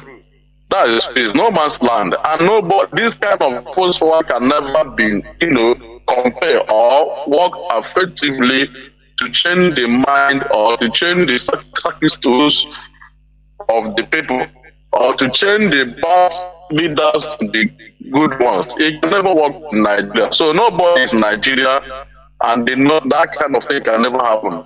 But let me just leave the drop here, and also I want to thank you for today's cause. Let Nigeria government just know that they have nothing to offer. Let them release the innocent man. Our leader is innocent. From today, our leader is innocent. Let them relieve our leader and allow our leader to live peacefully. If they fail to do that, are about to punish them as he did in the road of past, and nobody will blame us. Mazi, thank you, and I love this your program. Good night from here. Good night, sir. Thank you. Caller on WhatsApp. I picked your call because you have been calling since. Otherwise, I shouldn't. Please make it brief because I'm already even late on the other schedule. Please go on, please. Caller on WhatsApp. Can you hear me? Yes, I can hear you. Mazi Jonathan. Am I coming out clear? You are. Please go on. This is Socio-political calling from in Monroe province of Biafra. Coming to your topic discipline, one thing is that the federal government of Nigeria, the plan in Nigeria, they don't have any option. They will release our leader Mazi Kanu because he's a leader of over 200 million people in Africa, all over the world. So the pressure is high on them, and I need to that one is apart. Coming to our people, I want our people to understand this. You can never, there is no way a photocopy will be as good as the original. No wonder Karl Marx made it clear that religion is the opium of the masses, where the government is very, very poor, governance is very, very poor. What we have in the so-called Nigeria, Nigeria has no land that is called Nigeria. Nigeria is only a space in the air. There is no place called Nigeria in the recent. And our people should know this. Our forefathers, our forebears established the best system of governance in the world. Do you know what that system is? It's this HAUSA that you are seeing now. Do you know that we are so developed scientifically and otherwise that we have to live a peaceful life? This HAUSA that you are seeing, that you are condemning, and all this our tradition that you are condemning, they are our pride, and upon that we shall develop and get to be more civilized. This robot that you are seeing now is a replica of HAUSA. HAUSA is the chief judge. The HAUSA is everything that has to do with government in our land, and it will cost you nothing. We are not worshiping HAUSA. We only developed the HAUSA to guide as the best security that our forefathers could figure out. And our people don't see all these things. White man, we develop Santa Claus or Father Christmas. You will be rushing there to go and meet them. But for you to get initiated into the mango of Puyogudo, you will call it satanic. You are putting Mami Water Kingdom cartoon in Disney for your children, but we're here in Africa. Nollywood will be preaching how pastor destroyed the whole shrine of a village. Do you know what that means? Our forefathers encoded different messages from those shrines. Every shrine you have in your village has a history and why when it came to existence. We are throwing away the best technology that our forefathers kept for us. We should come back. We can never get developed with the Western ideology. That is the message to my people. When this time comes, if you want a leader to be truthful and honest, to treat you like a human being in Africa, with the level of knowledge we have attained in Nigeria, with the level of corruption we have witnessed, we must go back immediately. Every community, you institute your HAUSA. If he ventures into public fund, if you leak the secret of the community to the Western world, it will kill you. That is the best security our forefathers kept for us. My brother, I will leave it here. I will leave it here. We are going home. We are going home. We are going home. For those who don't know what is going on, we are going home. If you like, you join. Obi is taking you nowhere. Leave obedient movement. There are those people that sold Nnamdi Kanu. They are distracting you. Obi will do nothing for you. Obi is a temporal. It's just like the porridge. The porridge sold to Esau. Leave Obi movement. Biafran restoration is the only redemption you have as an Igbo man, as an African man. It's high time you get this message. Thank you. I love you all. I still remain myself. Ichi Ogbuevi as another from a glorious Russian kingdom. Well, thank you very much. I will no more pick calls. Please, calls are coming, but I'm going to stop because I have another schedule, another meeting, honestly. in the next 5 minutes. Biafrans and lovers of freedom, what I talk about is people power. Yes. I had one of our brothers that say he cannot walk in the zoo. Yes, of course. We use our power, our people power, jointly to do what we are doing as indigenous people of Biafra.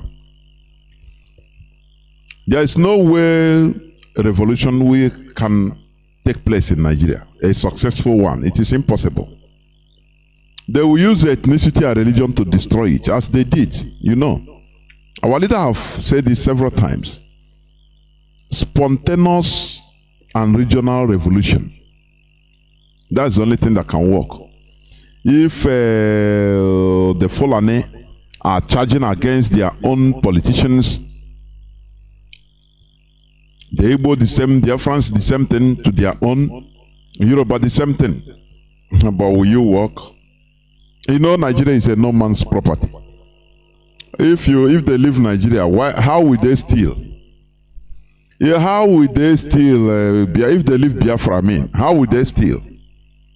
How will they steal? Where will they steal? How will they become the highest billionaire in Africa? How will they become the highest male and female billionaires in Africa? How? All of them is oil business. Oil. Nothing more. So when you talk about this people power, we jointly do things together with Biafrans in order to get where we are going to. Any person that is coming to sell to you how he will do Nigeria to be a paradise, he knows inside him that he cannot do nothing, that he cannot do anything. He knows very well. Only want to just occupy that space, you know. And Britain, once united, they are the master planners. Many people that are supporting this movement, this obituary and all of them, they are doing it, most of them are doing it to just kill IPOB. Many of them are anti-IPOB, agents of British. Britain stir up their agents from everywhere in order to deliver a blow to IPOB, but we are here. we go nowhere. We don't have anything to do with the Nigeria election. What they are talking, Igbos are confused. They don't know whether to go to this. That is lie from the pit of hell. We are heading for Biafra referendum. That is the only thing. Those people that you are seeing that are joining, even if they are Igbo, how many Igbos are anti-IPOB? Because of greed, anti-Mazi Nnamdi Kanu. You ask yourself, where are those now?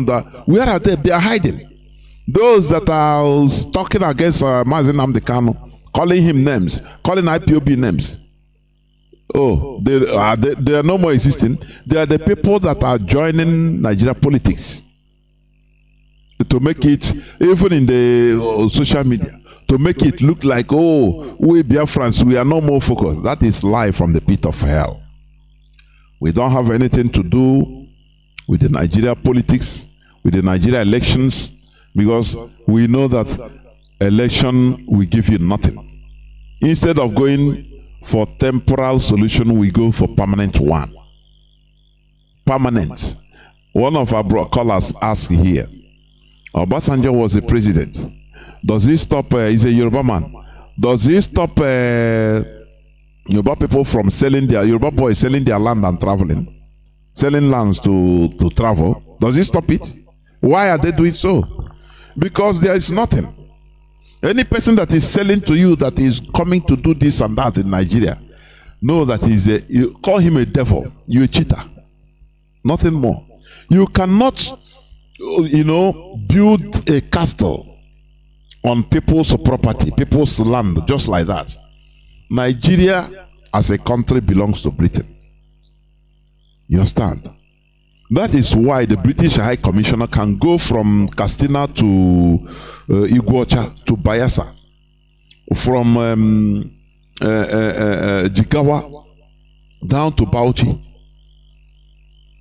to tell you that Nigeria unity is non-negotiable. A foreigner. Can't you ask yourself, what gave her the audacity? Because you know that Nigeria belongs to them. Therefore, the only solution is to balkanize that their property to create ours. What belongs to us. What Indians did that disorganized them, that decapitated the British hold on India. India now becomes their India for their citizens, for their indigenous people. The same like Pakistan. If Britain talk, India will challenge them and say, shut up. You don't see British High Commissioner gallivanting all around India, telling them that you have to maintain the unity of India. No, because they have no more grip on India.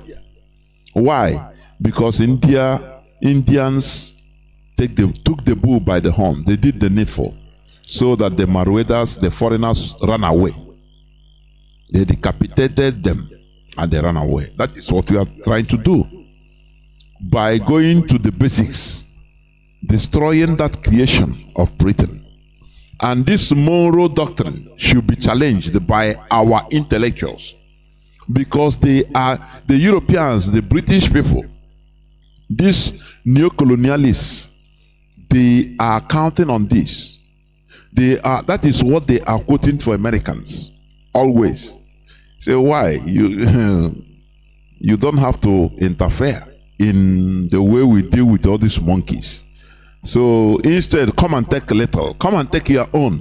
We give you a free hand. Come and steal oil. Let the finance, the funds, stolen oil and funds pass through your banks. You know, launder the money and close your eyes. As for, don't talk, don't deliver these people from our hands. It is ours. Remember, Monroe Doctrine.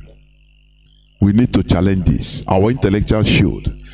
These are the things that our intellectuals should be doing, and we know that yes, they are intellectuals, not running from pillar to post, supporting politicians in Nigeria to loot the election, to launder their money, to buy them houses in Europe and America, to get commissions. After I say you have contacts, we go nowhere here. Biafra is our religion. Biafra is where we worship. We have no other ideology except Biafra. Therefore, our leader has recorded another victory.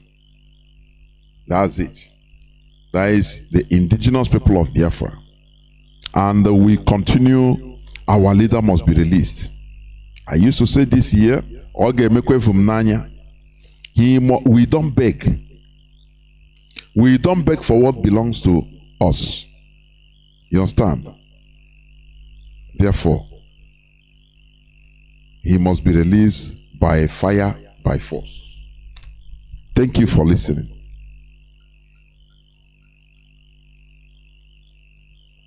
From me, Mazi Jonathan Chinedu, from here, it is good evening.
Kanu ọsọ coach kwete na ọ gbago etiti ndụ na ọnwụ oge agụ chụrụ ọsọ coach kwete na ọ gbago etiti ndụ na ọnwụ abụọ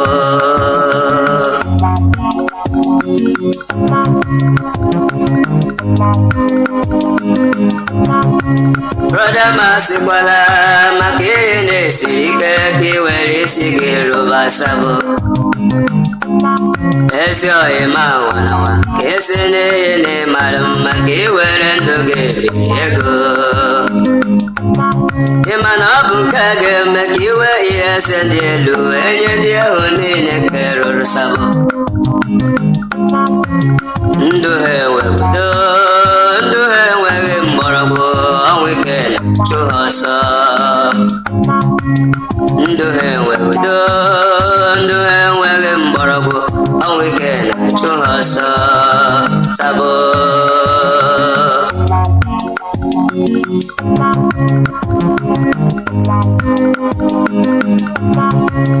ọtụtụ alala n'ike ọtụtụ nwụrụ n'ike n'ihe agbego kere ha ọtụtụ alala n'ike ọtụtụ nwụrụ n'ike n'ihe agbego kere ha otu aka ọ ga-adị mgbe Biafra ga-abịa ọtụtụ ndị ga-ala ụra etu aka ọ ga-adị ewo mgbe Biafra ga-abịaru ọtụtụ ndị ga-ala ụra ụbọchị ọma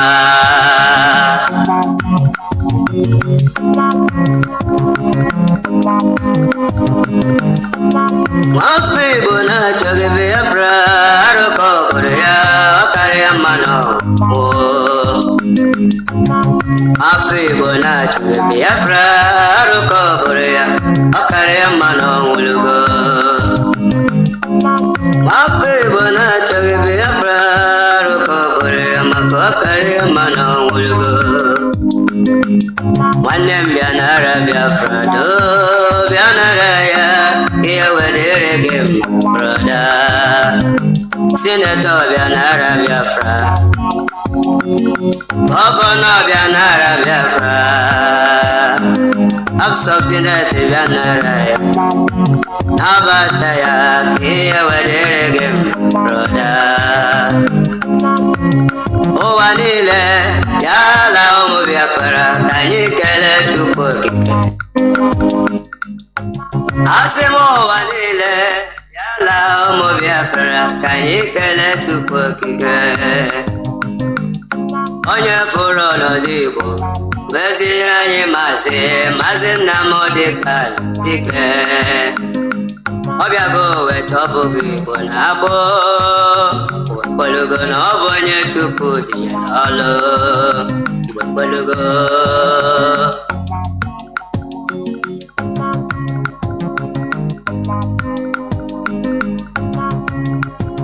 ndụ m si na Chukwu akara aka m si na Chukwu na-abụrụ Victoria Nwankwọ ndụ m si na Chukwu akara aka m si na Chukwu na-abụrụ Victoria Nwankwọ afọ m olugo nne m bịa kene na mkpụrụ ekpụrụ wee pugo mọmị m bịa kene nne m bịa kene na mkpụrụ ekpụrụ wee pugo Nnọma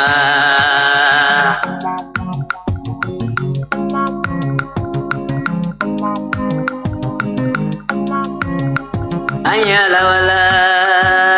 alawala n'ala ahụ nke Chukwu kwere anyị na nkwa anyị alawala anyị agawala n'ala ahụ nke Chukwu gọziri anyị ala Biafra obodo ọma ebe ya bịa si selie obodo ọma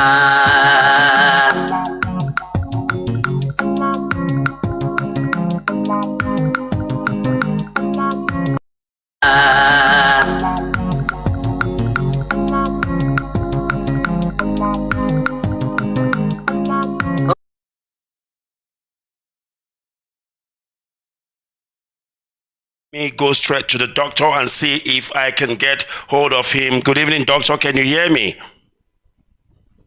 Good evening, Mazi.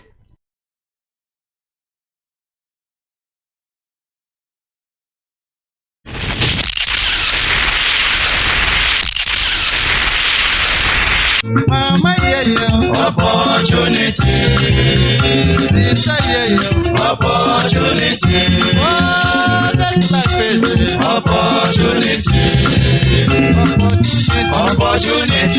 We, the global family of indigenous people of Biafra, IPOB, under the command and control of St. Mazi Nnamdi Kanu, they use this medium, they sound this trumpet loud and clear for everybody to hear them, both the deaf and the dead. Say, all these people, both big and small, in Biafra land, where they use the name of St. Mazi Nnamdi Kanu, IPOB or ESN, they waka krukere, they commit one community or the other, just to grab body and other nonsense for our body in the name of thief, kidnapping, collecting of tax and rate, and different levies, even snatching of cars. All right, later to people saying that to support ESN, then be ESN. Our hand no day at all. Our hand no follow, and they no follow for what we they do. IPOB, ESN, and St. Mazi Nnamdi Kanu na brand name. We no they carry cool at all. Or do rough things. My people, we no know them,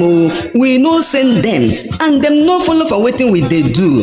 This once na another brand of Verimas, in another style, in another form, and another shape for this cause. Every papa, mama, brother, sister, auntie, uncle, quick match. Advise your pikin or brother now. For the leg where they waka krukere, I where they see sharply, they see them.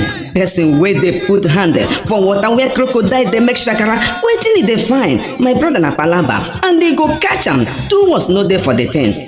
If the dragon where they fly, bitch come you. Now through get the dance, then go play for you, and you must dance that dance. And now before you don't dance finish, your name go become obituary. But the workers of iniquity and the hired laborers, including their sponsors, in different shape and different countries and different towns and in different places, IPOB under St. Mazi Nnamdi Kanu go play Funa Surugede, and that music una must dance and it go play and it go show. 2 words no dey for the 10. As we talk na so it go be. Enough of our tower everywhere, whether na politicians or whatever send una, we no one know. Our dragon net go hold una. Remember, the fly wey no dey follow instruction or advice, they follow dead body enter grave. We, the indigenous people of Biafra, under St. Mazi Nnamdi Kanu, no dey carry last at all, and we dey blow this trumpet because when it go begin happen, una go be thy kingdom come, while our name go be thy will be done. This message now from the Obungalicious, charismatic, indefatigable, great indigenous people of Biafra, IPOB, the real owners of the land. They bring una this message. This now your opportunity to turn a new leaf. Opportunity come Mama, opportunity. Sister, opportunity. Oh, that's my favorite. Opportunity.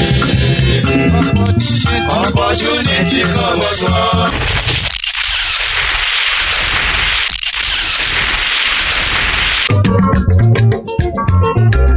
Ndio changonoko. Nekwanufa, look at them. Anyị onwe anyị bụ ọha ndị IPOB ma ụwa dum gburugburu bụ the indigenous people of Biafra, IPOB, n'okpuru onye ndu anyị bụ Mazi Nnamdi Kanu dị nsọ, ji oge a na-afọ opi ike a ka ndị dị ndụ, ndị nwụrụ anwụ na ndị ntị ike nụ ya na anyị onwe anyị bụ ndị nwe ala Biafra gbaa gburugburu na-ekwu ya ugbu a na-ekwusi ike na anyị agaghị anabatakwa kpọmkwem ime onye n'ihu itepọtị ndị ekperimọlụ mmebi iwu na ọchịcha mere ha evuru oke ha na-ete anyị site n'iji ESN ESN, IPOB na aha dị asọ nke Maazị Nnamdi Kanu na-eji egwu ndị anyị chandum n'ụzọ dị iche iche, ịnụ ụtụ dị iche iche, ịtọrọ mmadụ, ịzụ ụgbọala, iji ntụmaka na-ere mmadụ aka point and kill n'ala Biafra. Mbanụnụ nke mere emekpuru ekete ọzọ emekwala. IPOB, ESN, Maazị Nnamdi Kanu dị nsọ bụ aha nwere agba eji aga mba. A na-enye oche pụrụ iche, abụghị ihe ndị na-amaghị nke ha riri. Ọkụkọ amaọcha ha na-adịghị mma ga-emebi na-etekwa une n'ihu ma na-erikwa ndị a na-eme ugu n'ụzọ dị iche iche. Ka m jụọ n'ụlọ, onye gbachara apriko gbaa igbe ụzọ zụtara eji eli nna ya, ọkwa onwe na-anaki ụgwọ mọchụarị ya ebe o werekwara aka ya gwuo ala ili ya. Chineke menụ n'ụlọ ebere. Ya mere, papa, mama, broda, anti, ọnkụ, onye ọbụla ghe dụọ nwa ya ọdụ, n'ihi na ọkụkọ ntị ike ga-agbakwa egwu ike o. Ọ gakwa n'ihe n'ofe ebe ukwu na-aga njem ọjọọ agadịghị alọta. Anyị onwe anyị bụ IPOB, anyị na-ajụ ugbu ajigbu na-eri n'ihi na ọ bụ ekpegbuo nwa nwaala apụrụ ya ngafe ama nna ya.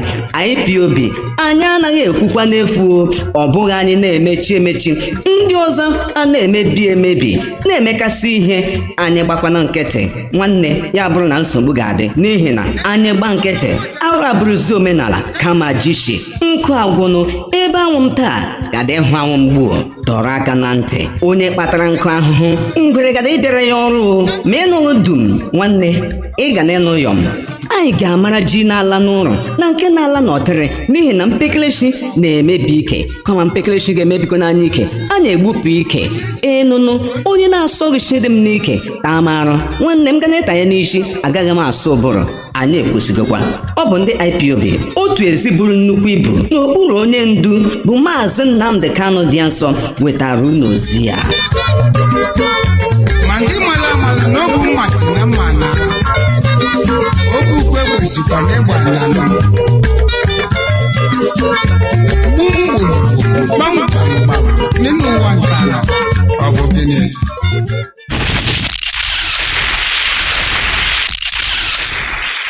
Good evening, great Biafrans, wonderful people and beautiful people. Permit me to welcome you this evening. It is indeed a great day, a day that Chukwu Kikabiama have made. And of course, we have come this evening to do the noble. All right, this evening, of course, it is indeed a great evening because this evening we will be having the erudite barrister of IPOB. Is a senior counsel of IPOB. I must try as much as I can to get this straight, to get it correct. Very, very important. But I will be having Barrister Ejiofor.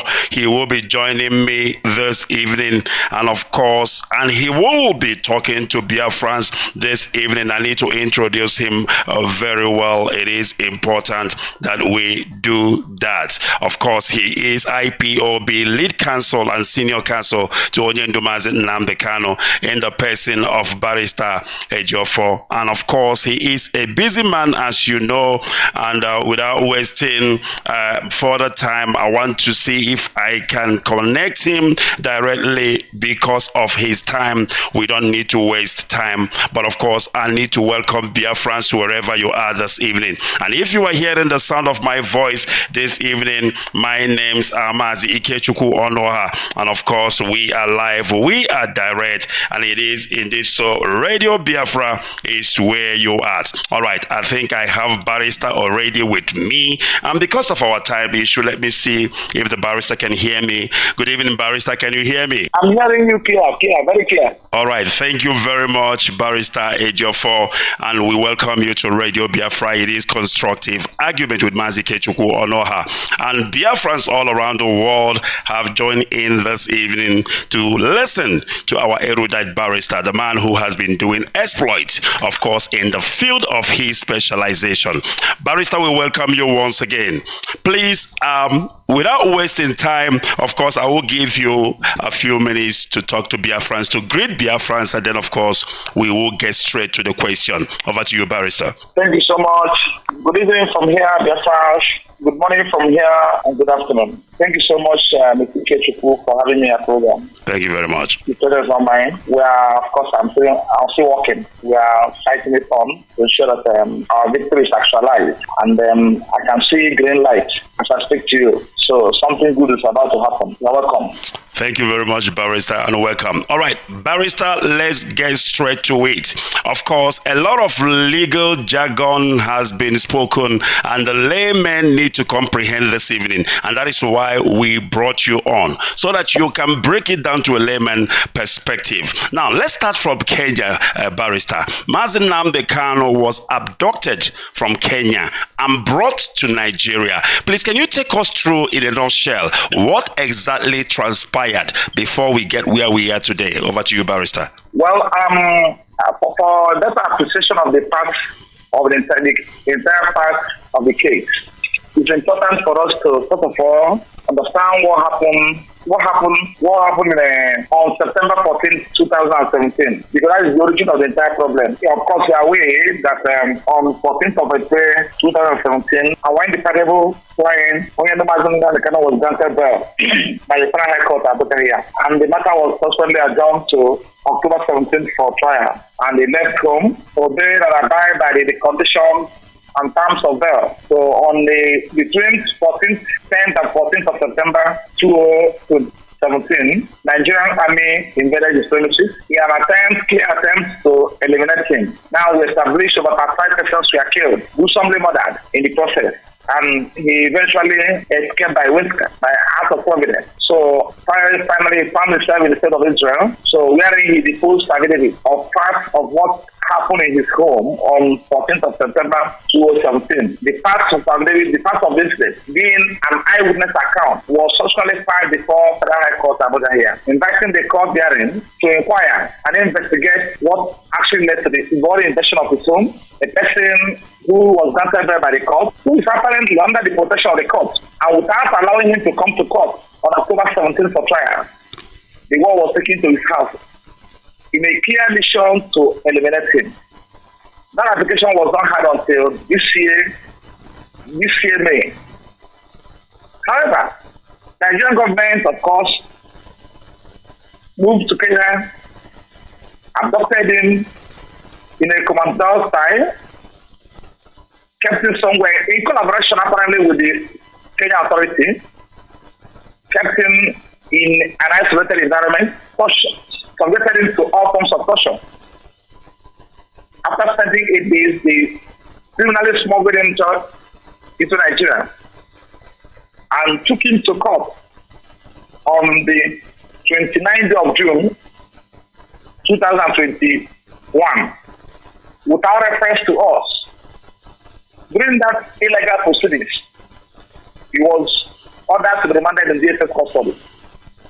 Also very interesting to note that when he was abducted in Kenya on the 19th of June 2021, 4 days after, or there are a few days after, the prosecution went to court without reference to us also. That was on 23rd of June 2021, and mentioned the case without reference to us. And then we have not been able to establish contact with him. So, unknown to all that were in court, obviously making preparation for him to report to Nigeria. Then on 29th, he took him to court. So when he was abducted in Kenya, because we are using the word abducted, having been confirmed by the court and established before the court that he was actually abducted, the Nigerian government, the good agent that went to Kenya to pick him, never subjected him to enter in Kenya, because we are using the word abducted, having been confirmed by the court and established before the court that he was actually abducted. The Nigerian government, the good agent that went to Kenya to pick him, never subjected him to extradited to Nigeria. These are international instruments which Nigeria is a state party to. They violated this international laws, convention, and protocol, and attempt to forcibly bring it to Nigeria. So, of course, we are aware the position of international laws. And even Nigerian law, which also refers to Section 15 of the Extradition Act, and also OAU Convention and Protocol on Prevention and Combating of Terrorism, and Article 12.4 of African Charter of Human and People's Rights, These are laws Nigeria is a state party. So we filed an objection before the court. That grounded on so many, about 2 grounds. First ground is challenging the powers of the court to proceed with trial, without first of all determining the manner in which was brought before her court. This fundamental issue was raised. The court the lower court never determined those issues. And the Nigerian government never resolved issues with us in that respect. So we went on appeal. And appeal found for us and said that what happened in Kenya is executive recklessness. And by violating international and local laws, that no trial in Nigeria, no court in Nigeria will ever try Nnamdi Kanu again. All right, Barrister, sorry to interrupt you before you get to the appeal court. I want you to explain to Biafrans what is the meaning of jurisdiction, because people don't understand what jurisdiction is all about. People are saying no. Okay. Please go ahead. Explain to them exactly what is jurisdiction. Now, let me explain it in a layman language. Thank you very much. You see, before a court will adjudicate or will handle any matter, the court will determine first of all whether the parties are proper before the court, whether the subject matter, the cause of action brought before the court, as such, will the court have powers to execute upon, whether the court is properly constituted to handle that matter, and whether the court has powers, it has powers to look into that matter. If there's any vice of any form which will not permit the court to proceed with the hearing, it will first of all be determined upon. Because if the court had proceeded to conduct the trial or hear the case, then probably when we eventually get appeal court, and appeal court found that the court not supposed to move on with that matter, without first of all determining the fundamental issues raised before him, then that trial the court conducted will be a nullity. No matter how beautiful it has been conducted, has been done, or the length of evidence or the quality of evidence so far adduced before the lower court. So it simply means powers of the court to hear or adjudicate a particular matter or a subject before him. That's all. All right. Thank you very much for clearing that out, which means we are dealing with 2 issues here. Number 1 is jurisdictional issue, and number 2 is violation of Mazi Nnamdi Kanu fundamental human rights. And these 2 alone is enough to discharge and acquit him. Please go ahead. Now, you see, let me explain this thing further. That was why I actually made effort in posting page 41 as concerning the lead judgment delivered in the Court of Appeal. When we talk about the start, and also we also have what I talk about acquittal, it's being governed by different principles of law. If you talk about that, the start can happen when probably someone has got when the proof evidence or probably the proof attached in proof of the charge and not established your case, or where the court has no jurisdiction, like in this case, to proceed with the hearing. The applicant or the person involved can be discharged. Now, there are circumstances under which a person's discharge can as well be acquitted. That acquittal can happen where an evidence has been given in proof of the case. Probably when the prosecutor has called one witness to give evidence in proof of the case, then and before the division of the court is challenged. In that case, the court will not stop at discharge. The court can also acquit because evidence has given. But even if the person hasn't been cross-examined, the law says you will discharge him and acquit. But what happened in this case is more fortifying, more stronger in terms than acquittal. And now let me say this to you. I will give you a live case. Sometime last 3 months, I was in a state to argue our application or no case submission. Some people were arrested, about 13 of them, and accused of being involved in some offenses. Evidence were led by the prosecution witnesses. Exhibits were tendered. And at the conclusion of the prosecution case, we file an objection. We file what they call no case submission, inviting the court to hold that evidence led by the prosecution witnesses are not strong enough to establish the bogus charge preferred against these people. Of course, then you must have seen your television over the social media then. Then the court, at the end of the day, found for us. The court accordingly discharged those 57 persons and acquitted them of the crime allegedly committed in the court judgment. Now, what these people did, on the day the matter was coming up for judgment, obviously the matter had a hint that the judge would discharge and acquit them. Our application having been found meritorious, they went and filed a different charge altogether. Sort of other belonging to a local society, sort of illegal possession of firearms, which is a different type altogether, which has no connection with the earlier charge that they were discharged and acquitted. On the day the judgment was read before the court, and upon the conclusion of the judgment, they were served with this charge. And now, they quickly picked them up. We are still back to the court. So now, in this case, what happened is more than acquittal. Because assuming without consulting to the fact, assuming that the court discharged and acquitted him of these offenses or charge that has been struck out, some people can go and probably develop another charge, and which has no connection with the one before the court, and fight against you. Now, so I want to explain to you for you to understand that what happened in Oriental State is more powerful than anything as discharge or acquittal. Now, the court in judgment, specifically at page 41, I will read it for everyone to understand and I'll explain it.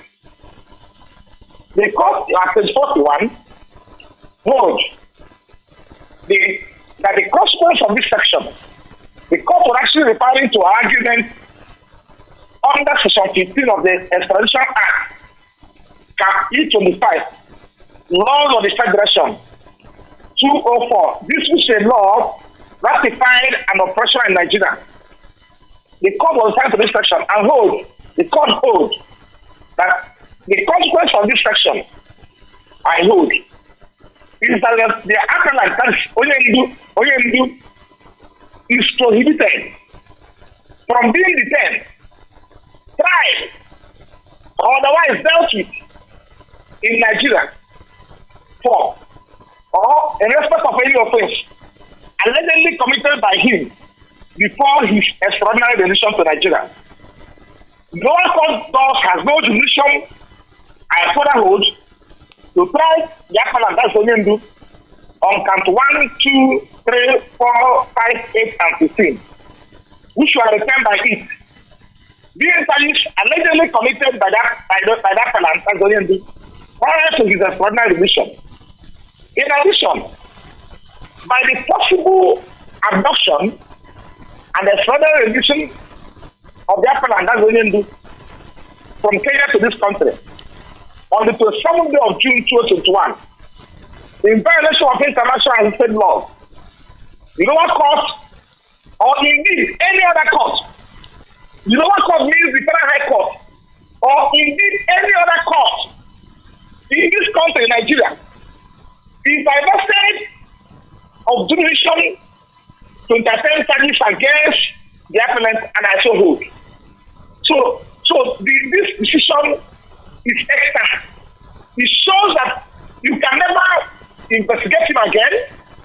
You can never present any charge against him. You can never file any charge against him.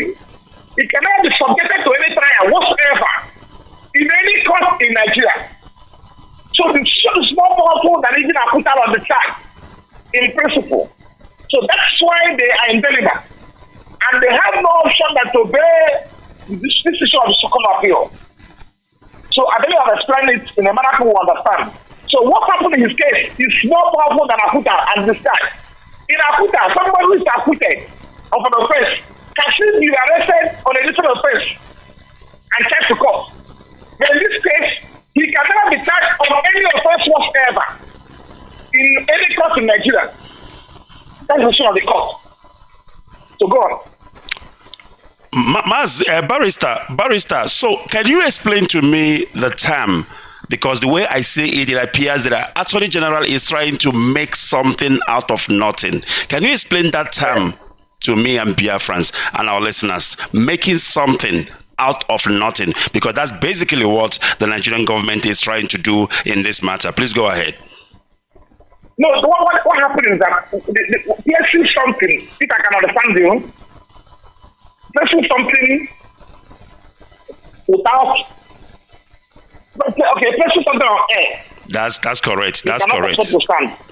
Now, what it means in effect is that the duties of the court to defend that matter, to try only before now, before the decision of this court is not there. So the court cannot proceed when there is no jurisdiction. So that's what it means that it cannot place something on a person and expect it to stand. It must fall. That's that principle. So because you must have power, you must have jurisdiction to stand. You can't just stand on the air. You must have a ground where you stand. But in this case, the lower court, the high court has no ground where you stand. Where you stood before we went to court of appeal. So that's one moment that we cannot place something on nothing and expect it to stand. So that is really the thing. I hope you understand what I'm saying. All right, no, brilliant, and it's excellent. Okay, talk to me now the way forward, Barrister. Of course, the law is on our side. What is the way forward? Because as I know, and from what you are saying, the federal government of Nigeria is holding your client, Mazi Nnamdi Kanu, illegally at the moment as we speak now. What is the way forward? Please go ahead. The way forward is simple. They have practically, as I have demonstrated before now, run out of option. The only option available to them, are you with me? Yes, go ahead. Which I stated before now, is option for them to go to court of appeal. If they are convinced that they can succeed, we have no problem. Right of appeal is a constitutional right. Now, they cannot go to court of appeal without obeying the other court. They have to release him first. They can't go to Supreme Court without obeying the order made by the court of appeal. So you must pause yourself, because as you speak today now, as I speak to you, Ikechukwu, yes, Onyendu is being illegally and unconstitutionally held in custody of the DSS. There is no court order today sanctioning his further detention from 13th of October. That judgment was delivered till date. So he's now being, in the eyes of law, he's now being illegally held in the custody of DSS. He's now being unconstitutionally held in the custody of SSS. So that's what we are now. And as we start today, Nigerian government is now in contempt of orders made by the Court of Appeal on 13th of October 2022. Now, and they cannot go to Supreme Court to challenge the judgment of the Court of Appeal without obeying that order. So it cannot be in contempt of court order and be exploring or seeking a suitable remedy for Supreme Court. No. Because he who goes to equity must go with clean hands. Absolutely. And we have military authorities that say that when our order is standing, you must obey that order first before coming back to make a complaint. So the local obey before complaint. I will have cases of that, lot of cases. The same case of action against the federal government. The federal government is still stand. Federal government went to the court. However, it was argued. Another was there. Interlocal order was there. Directing action to call off the industrial action. The action went to court of appeal to challenge it. The court of appeal say, no, there's an order made by the National Industrial Court. You already in contact of this order. Go back and obey the order first and come back. Go and obey this order. Then come back and demonstrate their anger before us. We also have a case of Chief Chinedu against FRM. Where Supreme Court mandated the federal government to go and obey the order of appeal before coming to it. So So only in this case will not be an exception. So we have the federal authorities sanctioning the position. So the only option, the only option they have today is to release him unconditionally. Unconditionally. Because they say, please release him to Mr. XYZ, no. Or release him to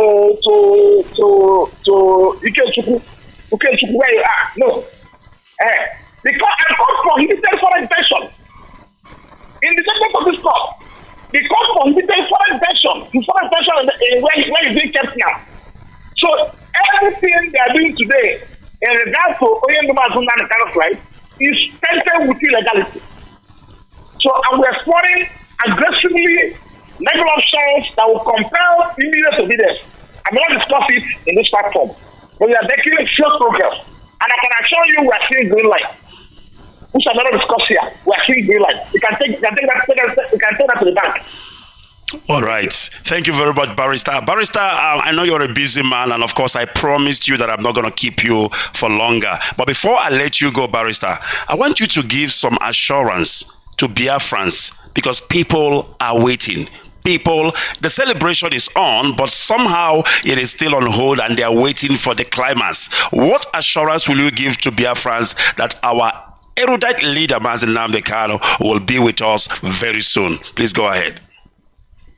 My brother, it goes without saying. You see, like, how can I explain this? What is playing out now is not unexpected. It's not unexpected. I'll end at that part. It's not unexpected. And because what the autocratic government of Nigeria Spain put in place, the kind of resources they put in place, in effectively and successfully carry out abduction of Oyenduma and Kanu from Kenya is massive. It's monumental. So, but today, they cannot go further than here. Because law is on our side now. Their own law, they are not the Kenyan law. Their own law. Are you getting what I'm saying? Right. Their own law is not on their side. What happened to them today? So what is stopping us is their own law. They cannot, it's settled. They cannot go further than this. I can assure Biafrans all over the world. Take it from me. We have done it before. And we're doing it again. We've done it again actually. So the point is that they should be as assured that Nnamdi will out as soon as possible. And what I know, I will not say is the time and the day. But Nnamdi is coming out as quick as possible. And when it comes out, I will carry a bit and let the world know. But just go home and sleep. We are on top of the situation. And we are doing everything legally permissible to ensure that the right thing is done. And as I assured you, the Nigerian government is totally run out of options. They have no remedies available to them, legal remedies available to them. And I wish you have a position of the government of the court. You will see that government is watertight. There's no way you were escaping. You can't escape. There's no way you can escape that government. It's watertight. So that is the position. All right, Barrister. As you can hear the barrister say, go home and sleep. And of course, if there is anybody who can do it, it is our legal team. They have done it before in 2015, and I don't see any reason why it should not be repeated. Barrister, the last question, Barrister. Now, talk to me about compensation, because we're talking violation of his fundamental human rights. And of course, there should be some sort of compensation that will go with it. Of course, you know, before now, we have a suit to file against the government for extraordinary reduction of Nnamdi and Kanu. In that suit, before compile, we are inviting the court to interpret relevant sections of international laws and conventions, which I never said before now, which Nigeria has grossly violated in an attempt to abduct and eventually extraordinary reduction of Nnamdi to Nigeria. In that suit, we are asking for damages of 50 billion. And thankfully, increasingly like it is now, The questions you are inviting the lower court, high court to answer. The questions of law you are inviting the lower court to answer in that suit has been exhaustively dealt with in this appeal. So what you are doing on 14th of December when the matter is ground up is to submit this appeal, this judgment of an appeal, and ask the court to award them this as requested. So they must be heavily compensated. Thank you. Thank you very much, Barrister. And of course, I thank you so much, of course, for making our time coming on air to clear the air for Biafrans and, of course, all the lovers of freedom who has been listening to us. Thank you, Barrister. And, of course, we will still celebrate because the big one is still coming. Thank you very much. Sure. All right. God bless you. Thanks, sir. And bless you too. All right, there you have it. And that was our erudite barrister Ifeanyi Ejiofor, breaking it down for us here to a layman perspective so that you can understand what is happening and how it is being played out. But one thing though you need to know and you need to bear in mind is that we have won. There is no two ways about it. Mazi Nnamdi Kanu always said, I will defeat you at your courts. And that is exactly what played out. And I want to thank our able legal team, of course, led by Barrister Ozokome and, of course, Barrister Aloy Barrister Ifeanyi Ejiofor, Aloy Ejimako, and the rest of the team for a good job that they are doing. And of course, this will earn them the greatest legal team of the year because they have done noble. Even with the limited resources, they have achieved results because the matter is over. It is over. What the zoo is doing now, of course, is the last kick of a dying horse. They have to obey. They have to obey the decision of the Supreme Court of the land, the highest court of the land, which is the appeal court in this instance. All right, great Biafrans, I don't have much to say this evening. You have heard it from our barrister. And it is our responsibility, of course, to now and then bring them up here so that they can explain to Biafrans what is happening, because this is the platform, the official platform of Biafrans all around the world. It is Radio Biafra, for goodness sake. And if there's any other place that this need to be said, it has to be on this platform. And of course, it is constructive argument with Mazi Ikechukwu Onoha. Of course, this evening, today being the 18th day of October 2022, it is a Tuesday. And of course, I know we did not start the way we normally start because of time constraint. And as you can see, the barrister is a busy man. He needs to run around to begin to do what he needs to do, because Onyendu Mazi Nnamdi Kanu must come out as soon as possible. And of course, that's why we have to let him go quickly. But of course, it is constructive argument here on Radio Biafra, and of course, we will be leaving it here. This is constructive argument on Radio Biafra with Mazi Ikechukwu Onoha. Bring your argument and we've got the solution. Constructive argument. We hit below the belt. Radio Biafra. We've got you covered. All right, of course, it is Radio Biafra, and you can bet on it. We've got you covered. And of course, the person you heard is Barrister Ifeanyi Ejiofor. He is IPOB lead counsel, and of course, a senior counsel to Mazi Nnamdi Kanu. And he is the person that you have heard from this evening, explaining to Biafrans, to a layman perspective, what is going on, what has unfolded in court, and what is still happening. I will take a quick break. When I come back, we start summarizing.